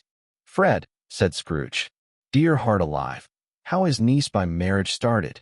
Scrooge had forgotten, for the moment, about her sitting in the corner with the footstool, or he wouldn't have done it on any account. "Why, bless my soul," cried Fred, "who's that?" "It's I, your Uncle Scrooge. I have come to dinner. Will you let me in, Fred?" "Let him in." It is a mercy he didn't shake his arm off. He was at home in 5 minutes. Nothing could be heartier. His niece looked just the same. So did Topper when he came. So did the plump sister when she came. So did every one when they came. Wonderful party, wonderful games, wonderful unanimity, wonderful happiness. But he was early at the office next morning. Oh, he was early there. If he could only be there first and catch Bob Cratchit coming late. That was the thing he had set his heart upon. And he did it. Yes, he did. The clock struck 9. No, Bob. 1/4 past. No, Bob. He was full 18 minutes and a half behind his time. Scrooge sat with his door wide open, that he might see him come into the tank. His hat was off before he opened the door, his comforter, too. He was on his stool in a jiffy, driving away with his pen, as if he were trying to overtake 9 o'clock. "Hello," growled Scrooge, in his accustomed voice as near as he could feign it. "What do you mean by coming here at this time of day?" "I am very sorry, sir," said Bob. "I am behind my time." "You are?" repeated Scrooge. "Yes, I think you are. Step this way, sir, if you please." "It's only once a year, sir," pleaded Bob, appearing from the tank. "It shall not be repeated. I was making rather merry yesterday, sir." "Now, I'll tell you what, my friend," said Scrooge. "I am not going to stand this sort of thing any longer. And, therefore," he continued, leaping from his stool and giving Bob such a dig in the waistcoat that he staggered back into the tank again, "and therefore I am about to raise your salary." Bob trembled and got a little nearer to the ruler. He had a momentary idea of knocking Scrooge down with it, holding him, and calling to the people in the court for help, and a straight waistcoat. "A Merry Christmas, Bob," said Scrooge, with an earnestness that could not be mistaken, as he clapped him on the back. "A merrier Christmas, Bob, my good fellow, than I have given you for many a year. I'll raise your salary, and endeavor to assist your struggling family, and we will discuss your affairs this very afternoon over a Christmas bowl of smoking bishop. Bob, make up the fires, and buy another coal scuttle before you dot another I, Bob Cratchit." Scrooge was better than his word. He did it all, and infinitely more. And to Tiny Tim, who did not die, he was a second father. He became as good a friend, as good a master, and as good a man as the good old city knew, or any other good old city, town, or borough in the good old world. Some people laughed to see the alteration in him, but he let them laugh, and little heeded them, for he was wise enough to know that nothing ever happened on this globe for good, at which some people did not have their fill of laughter in the outset, and knowing that such as these would be blind anyway, he thought it quite as well that they should wrinkle up their eyes in grins as have the malady in less attractive forms. His own heart laughed, and that was Quite enough for him. He had no further intercourse with spirits, but lived upon the total abstinence principle ever afterwards, and it was always said of him that he knew how to keep Christmas. Well, if any man alive possessed the knowledge, may that